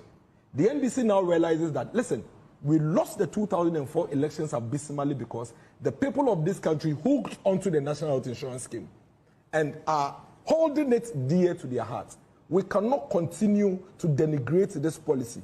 So what we want to do now is let's latch onto it and hold onto it and pretend as if we love the National Health Insurance Scheme. A few moments later. Even going to the foundation. Who told him that it was Kufuor who introduced health insurance? Who told him that? National health insurance. Samson, me, when I talk about something, I don't say it's on my laptop. I read it to you and I give you sources. So Google the story. Government must accept useful minority suggestions. Dated 26th April 2000. Who was the president? Jerry Rawlings and the NDC. Ghana web story. Read. This is Adokufo, spokesperson on health for the NPP at the time. He says, Dr. Adokufo, MP for Menchia on Tuesday, called on the government to accept useful suggestions from the opposition. He noted that the billions of cedis and energy wasted on the single national health insurance scheme could have been saved if the government had not brushed aside the minority suggestion in 1997 that such a scheme was not viable.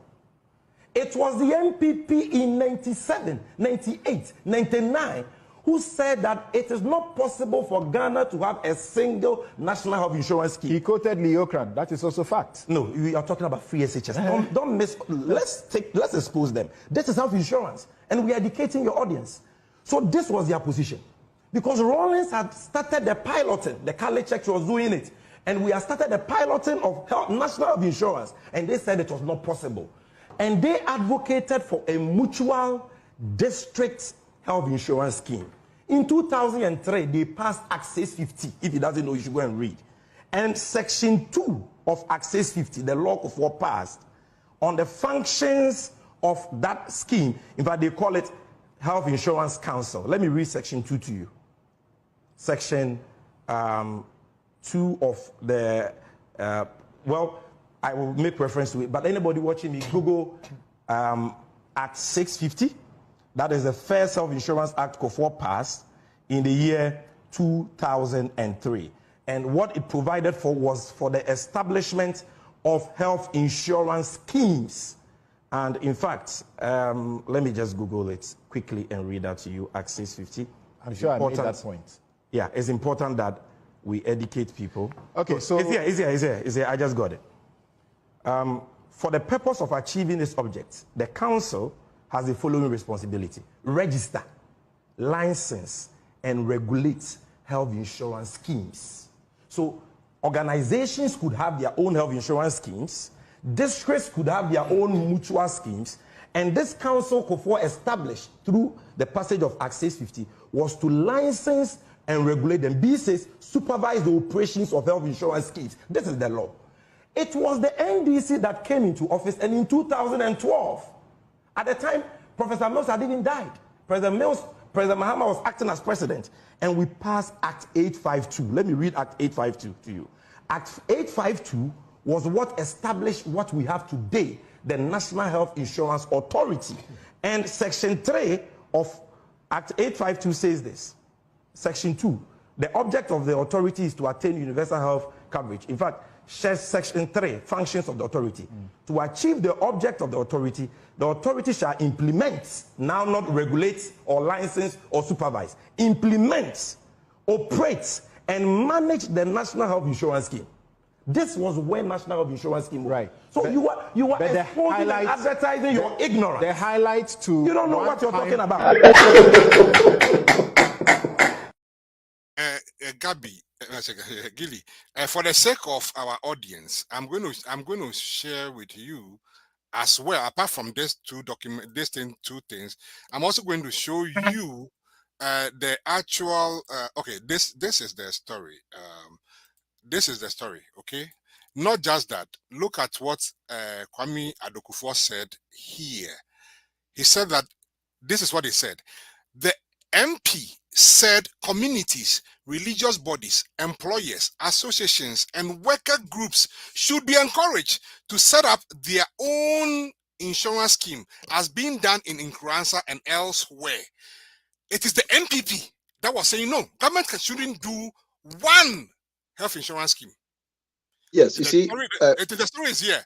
It was the NPP that was saying that. So again, we need to be charitable to our people. Yes, you see, Kormla, again, I'm surprised that a political party that to them they think that they are the government in waiting and are coming into office.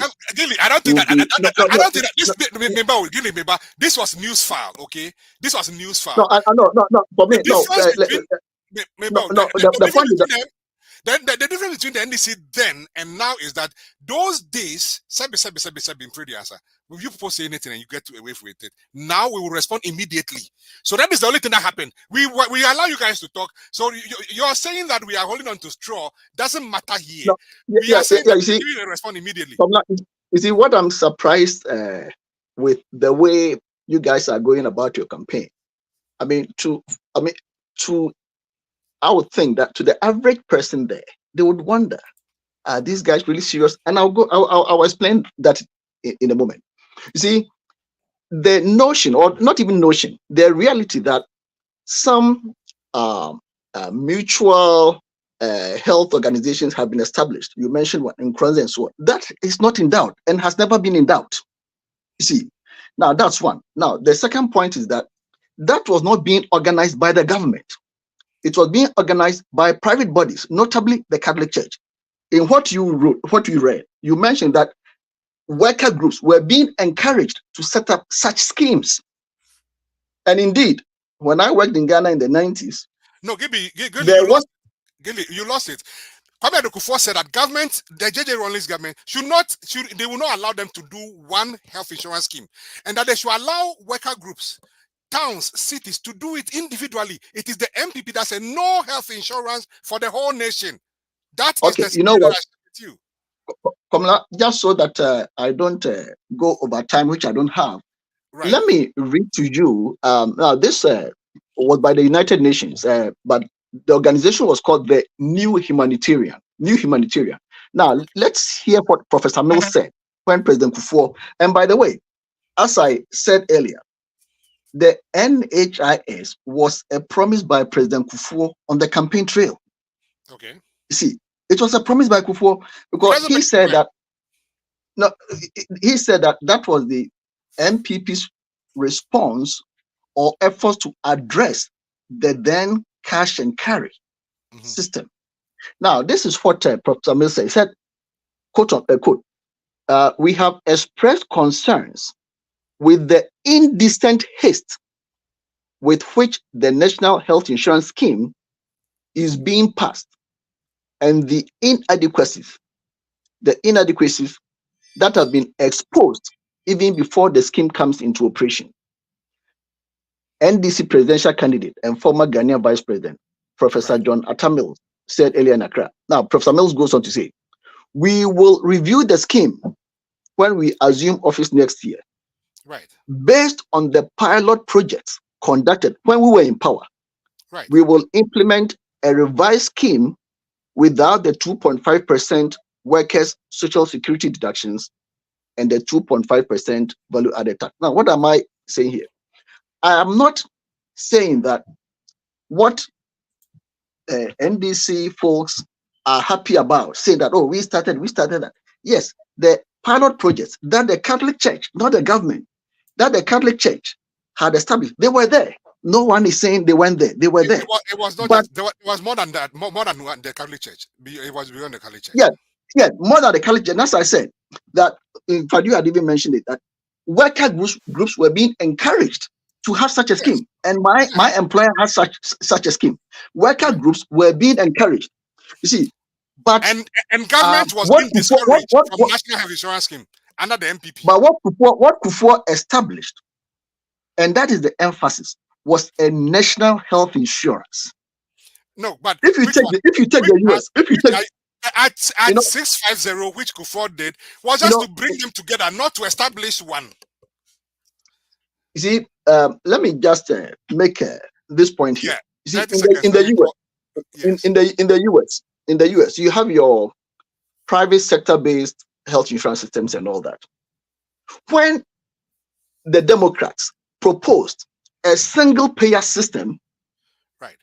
If they had been successful, and to some extent, Obama was partially successful with his Obamacare.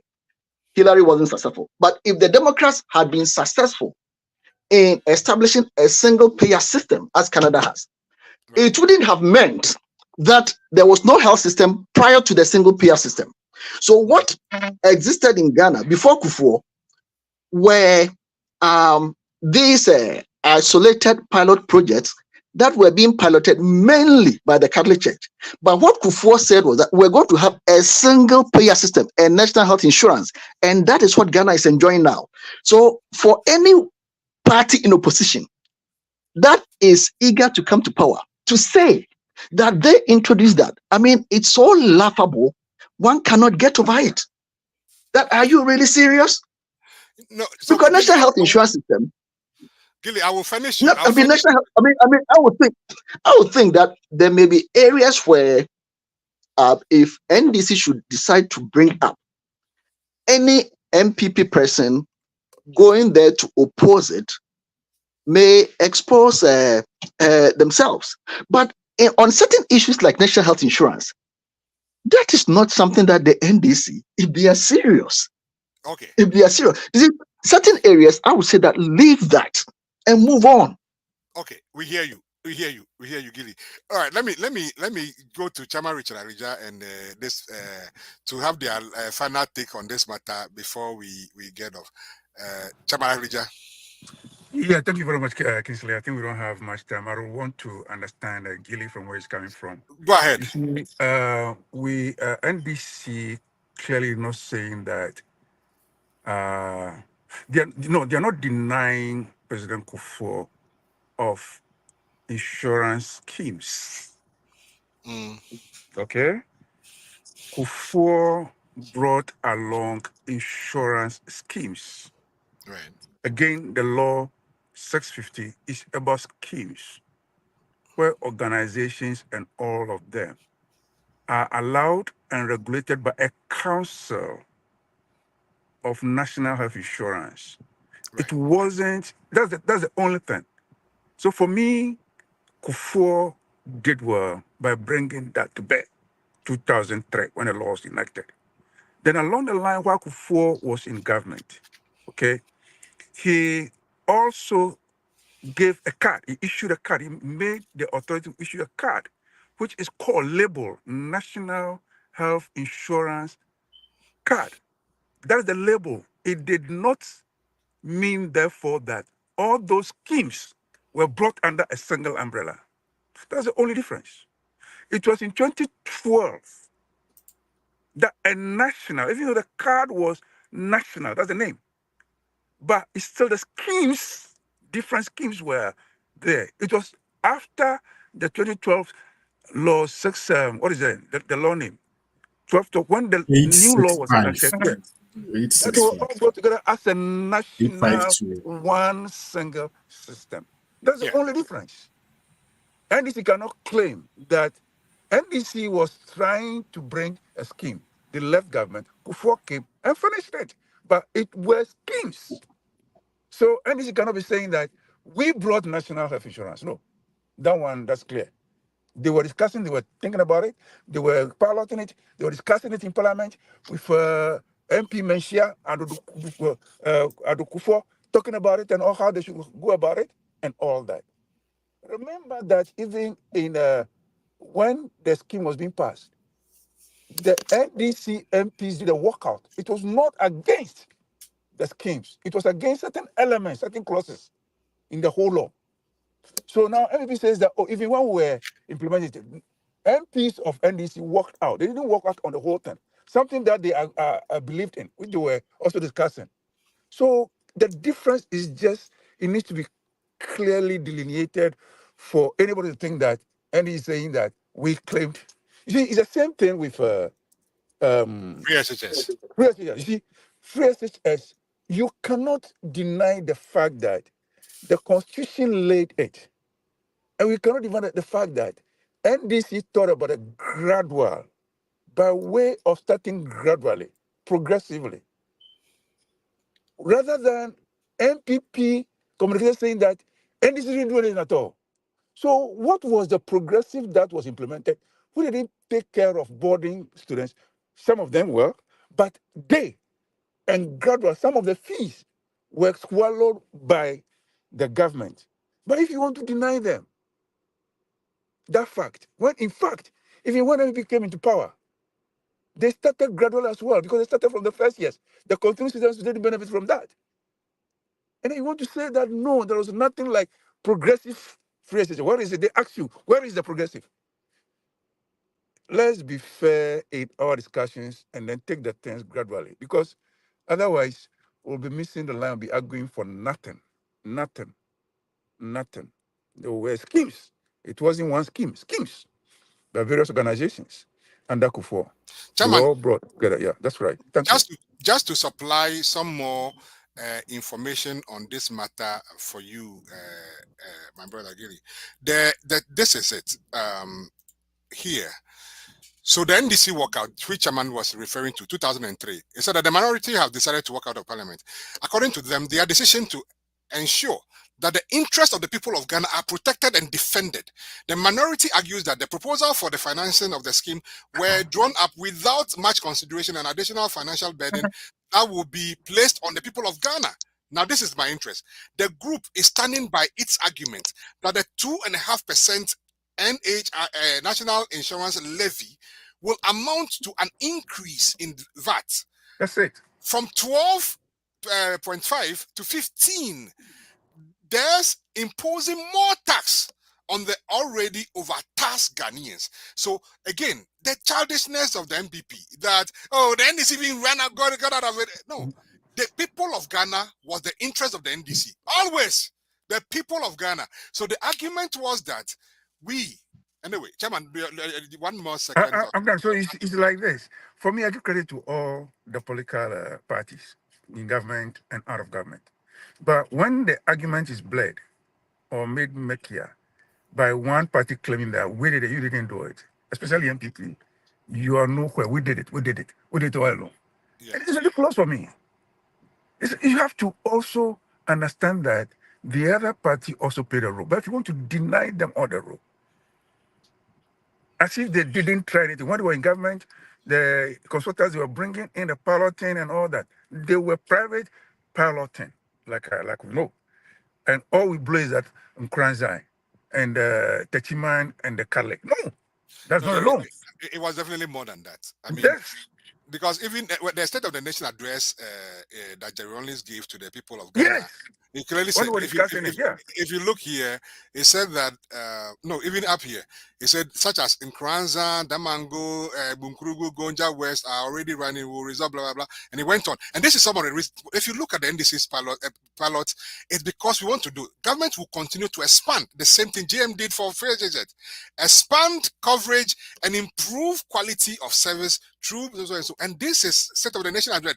Legal document, very available. It is online. The MPP people can look for it if they want to. But anyway, let me go to Rashid. No, they know. Yeah, they know it. They know it's just that the politics is becoming too loud. The political thing is becoming too loud and being fair to one another. Look, okay, we admit, we concede, but at the end of the day, in 2003, we passed a law. An act was passed under Akufo for schemes. For schemes. That's all. It's not wrong. Before has moved forward. It's moved us to a point. And then Atamis came and also moved us to a point where it became national. You don't say because of the card, which was only labeled as National Health Insurance Card, means therefore that the act that was passed in 2003 stopped the schemes. No, it did not. All right. Kingsley, I know we are out of time. I just want to, highlight on some of the points. We the NDC, we are just setting the record straight. We are just being factual. The facts are there for you to verify, for you to see that Act 852, which enacted the National Health Insurance Scheme, was passed in 2012, which repealed the previous Act 8650 in 2003 around the scheme. So this is about being factual. We are not just saying that we are health insurance. No, the facts are facts. That's what we are trying to establish. And before the 2000s, it was being piloted around some portions in the Eastern region and even across some sections within the Eastern region. That's why we are piloting. It's not like a direct phase-out strategy where we are going all over. It was a gradual process. So we are just being factual and setting the record straight on this issue. So, Gilly, I'll come to you for one more minute before we get out. Don't worry, I got you. I will. And no, for me. Oh, for me as an MPP person. There is two videos that I always play before the end of the show. I'll play it and I'll come to you guys and I will take your take before we get out of here. This is James' last State of the Nation address, and then what the people of Ghana said later. 1 second. As I've said before, I'll allow history to be the judge of how I've served my nation. How well I have done my part in running my lap of that relay. What that verdict will ultimately be, I cannot say. I can only say that I have done my best, giving my all, and done so with the best of intentions for my God and my country. Okay, and then the last one. I have done my best, and done so with the best of intentions for my God and my country. I'll allow history to be the judge of how I have served my nation. One day on television, I will kneel down and say, Mahama, I am sorry. And someone make kafan who say, "Oh, yeah, angel." Say one day, Mahama was an angel. Mahama Kafra. Mimi Ndc you, but I stand for the truth. Mahama, sorry. Oh, I'll take this opportunity to apologize to the former president. I mean, His Excellency John Mahama. And yesterday, I was bound to apologize to President Mahama because he's a fine gentleman. Corruption, the number of times 10. Mahama, they see the Fache Ghana for the Fache and the Fache me. Not 5 years to up at your mama chopper, but no physical. Maybe the Japan chop. Mind the body baby. No mama, mind the body baby. Me say someone make a kafa Mahama ho pa that time you feel say Mahama ye krompo wo ye say na Mahama ye angel. Ewo.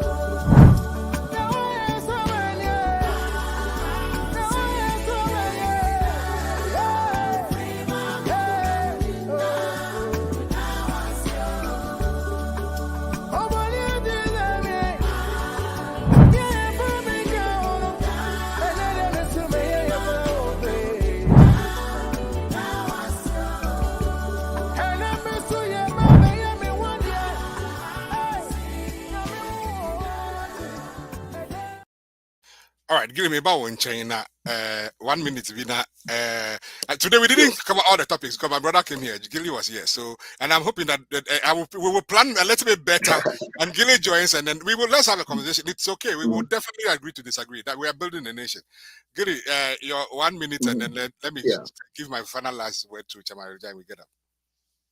Yeah, see, so Kormla, you are a very experienced a political person, and I'm sure you would agree with me that even though we often say that strikes and boycotts in parliament are legitimate tools, the reality in politics is that if you boycott something that ultimately proves to be popular, it would haunt your political tradition for a very long time. And I'll give you a couple of examples. One of the things that is used against the UP is that we had boycotted Nkrumah's passage of independence or something like that we boycotted. When at the time, it could very well have been argued that those who boycotted it, they were not against independence, but they were against certain aspects of it. They had different opinions. That's why they boycotted. But then it's crafted to make it seem as if, oh, these people didn't like the idea of Ghana, when that wasn't the truth. Now, back to the NHIS. What is on record for any political animal is that the NDC boycotted it. Yeah, to protect boycotted it. To protect they Ghanaians. Boycotted it. They had their reasons. Yeah. See, so when I'm as an MPP person, I'm very happy that for 4 or 3 months to elections, the NDC is getting mired in an argument as to who brought NHIs. It makes me very happy because it takes political mileage from you. It was the MPP that brought it. I mean, they brought it, but NDC should know better to walk away from certain things. No, we will. See, there are certain things. Everything. Yeah, and that's what I'm saying. That I'm very happy that this is engaging, because who wins on an argument like did the UP boycott the passage of independence or not? Who benefits from that? It doesn't benefit the UP. They can pull all the documents and make all the arguments to show why in reality they were for it, but they had this opinion or that opinion. The same thing with free SHS, the same thing with national health insurance. NDC can make all the academic arguments, but then politically it doesn't benefit them because the reality has dawned on people. They know. You see, so if I were a strategy for them, I would say that there are certain things that they are best to just walk away from. You don't win certain arguments. You can't win every argument. I hear you. And when you know that an argument is, and an argument, in certain arguments, there can be only one outcome. If you are sure you win that argument, you waste your time on it. If you are sure you won't, if you know you wouldn't win, just walk away from it. Right. And this NHIS is a Kufuor program. He passed it. Some people boycotted it. That's the reality. All right. Thank you very much. I'm really grateful and thank you for coming by. Hopefully you continue to come by, visit us when you can. Yes, the chairman and Rashid and yourself, Kormla, you've made me very welcome. So I would be glad to join from time to time. Sounds good. Fantastic. Chairman, let's go. Thank you very much. Yeah, thank you very much for Stugile. You see, arguments, if it is very right to say that if you know that there is an argument you cannot win, you must walk away. And exactly everybody do that. No person would want to do something, a fight that you cannot fight. But if there is about issues you should set in perspective without claiming what people think that you are claiming. No, we are not claiming. If you know that you are not claiming, don't go into that. Go and make the arguments for people to understand, because you are educating and informing your listeners, your audience, your electorate in politics about your stand, your position at the time. We did not be the first person to enact a law about insurance, health insurance. It was Kufuor. We cannot take it away from him. The only difference is that it was for schemes. It wasn't for a national scheme as we have it today. That's all the difference.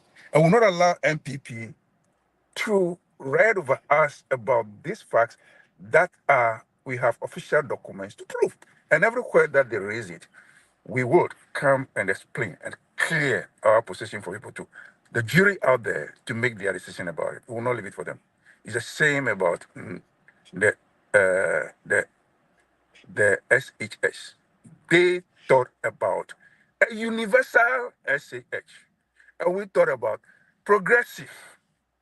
But they are crafty and clever to just say free SHS, free SHS, free SHS. Which one? Your model is universal. It starts at once. Everybody from SS1 to SS2, SS3, when you came into government in 2017, we expected, that's what we were made to know, that you were going to take care of everybody. You didn't do that. You move away from the reversal to cover the new students to the final years. You did not do that as you claim, and you never did that. Similar to the progressive, we didn't say beginning that we're going to cover everybody. We said we're going to go progressive. So let me make it clear. You don't want to say that free STS and we even initiated it, as if the Constitution didn't have any article to tell us how we should go about it. You don't even talk about that. And that one, we will not leave that road for you to fly around in propaganda. We will not do that. I would attack it anywhere I find it. I want to, anywhere I find anybody thinking about that route. No, I'll let you know that when you came in September 2017, you exempted the continuing students. You exempted. So people should know. But that was a fact. If you're the first year students, when you are campaigning, the first year students are not, you're campaigning in the secondary schools for the students who were continuing students. Now, as soon as you came into government, you denied them the same thing. MPP denied them. They were not part of it. Meanwhile, there were people that were listening to your campaign message in the garden phrase, thinking that when you come into government in 2017, you were going to benefit from your free SHS. You deceived them. And that one will never stop. Not the fight that we cannot fight. Yeah, we'll never stop. That one, Chairman, unfortunately now, yeah, thank you very much. One of the things the MPP, where is that video? One of the things they are doing these days is that I was trying to look for a particular video. I feel like now they even in the lies, the MEP lied about something silly. But the people of Ghana say that they are very hungry. I have to find that. I just forgot. I unfortunately wanted to play it very badly.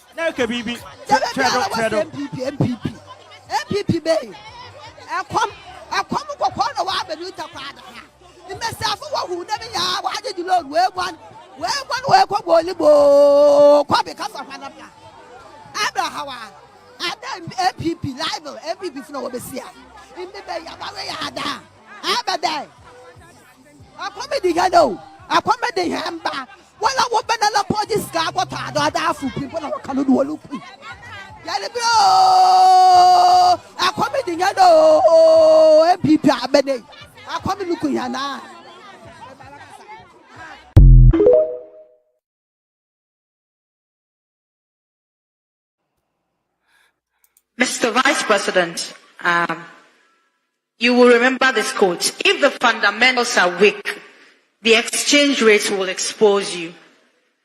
And as at the time you were making this statement, a dollar to C was 3 cedis and above, or about 3 cedis. 4 cedis, right, thank you. 2024, $1 to a cedi is 15 Ghana cedis, about 15 Ghana cedis. Okay, over 15 Ghana cedis, thank you. How do I explain this to my mother, a cocoa seller, that in 2014, the fundamentals were weak. In 2024, where $1 is now 15 cedis, the fundamentals are not weak. But the prices of goods and services are high today. Thank you.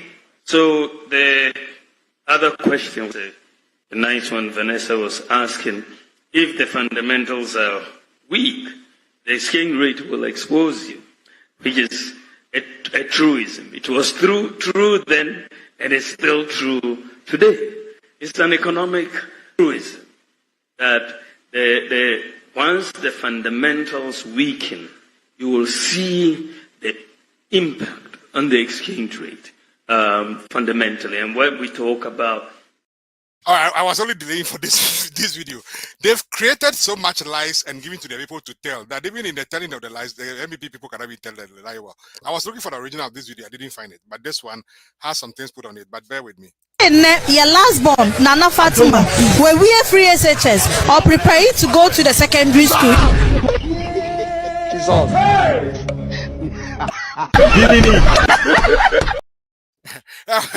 I don't know if you heard it. I say their last born have finished free SHS and now getting ready to go to secondary school. Your last born, Nana Fatima, were we a free SHS or prepare you to go to the secondary school? Hey, may God help all of us, and may God help the MPP. Yeah, but sorry, so I think say, yeah, sorry, so I don't know, but yes, sir. Mama yemfa yetu yabano emfama aye John the money aye. And see, Kingsley, I think it's okay. Yes. I want to appreciate Gilly for the engagement and let's continue. You know, we are all Ghanaians. We are looking for the best for our country, and so we want to be having this conversation at least to inform ourselves and inform our people in Ghana, add our voices to what is happening in Ghana. That is all there is. So I hope to see you another Sunday for us to, you know. If we know Gilly is coming next week, maybe we'll pick the two manifestos and dig into it a little bit. So Gilly, if you are here, prepare the two manifestos. We'll dig into it a little bit. And again, this is just to let us have the people of Ghana understand this manifesto a little bit more. Well, once again, I want to thank you all, Kingsley, Chairman, and Rashid, for the warm reception and engagement. And I hope to be part of some of your interactions in the times ahead. Yeah. Fantastic. Nanaya, also over to me, bra. But Johnny, Kingsley, Mortey. Let's continue to do this for Ghana. Don't lose hope in our country. There is a lot ahead for Ghana. Be excited. 7 December is coming. Go out there, cast your votes, and go back home safe. If it is left to me alone, I want that you vote for John Dramani Mahama to come back and build this country that we now call Ghana. People say that people have parochial interests. Yes, I do. I have parochial interests. My interest is that I don't want to be attacked by armed robbers on the street of Ghana. I want to drive on a good road going to my place in Hohoi and just have clean water. I want Galamsey to be fought against. I believe that any serious government can fight Galamsey. Look, if for nothing, to pass a law and kill everybody at sight. Everybody, once you see the person with machine, shoot them. And again, this is the one place that I would like that Joe Wusu's philosophy of shoot will be very, very necessary. This nonsense must stop. And if they know that everybody is being killed just with the machines there, they will stop this. Get into a helicopter, drop bombs on them continuously. Everywhere they appear. Hey, Ghana will become a better place one more time. I wish you guys well. Thank you again very much, Gilly. Thank you. Thank you, Rashid. And hopefully we'll do this again next week. Thank you, guys. Right.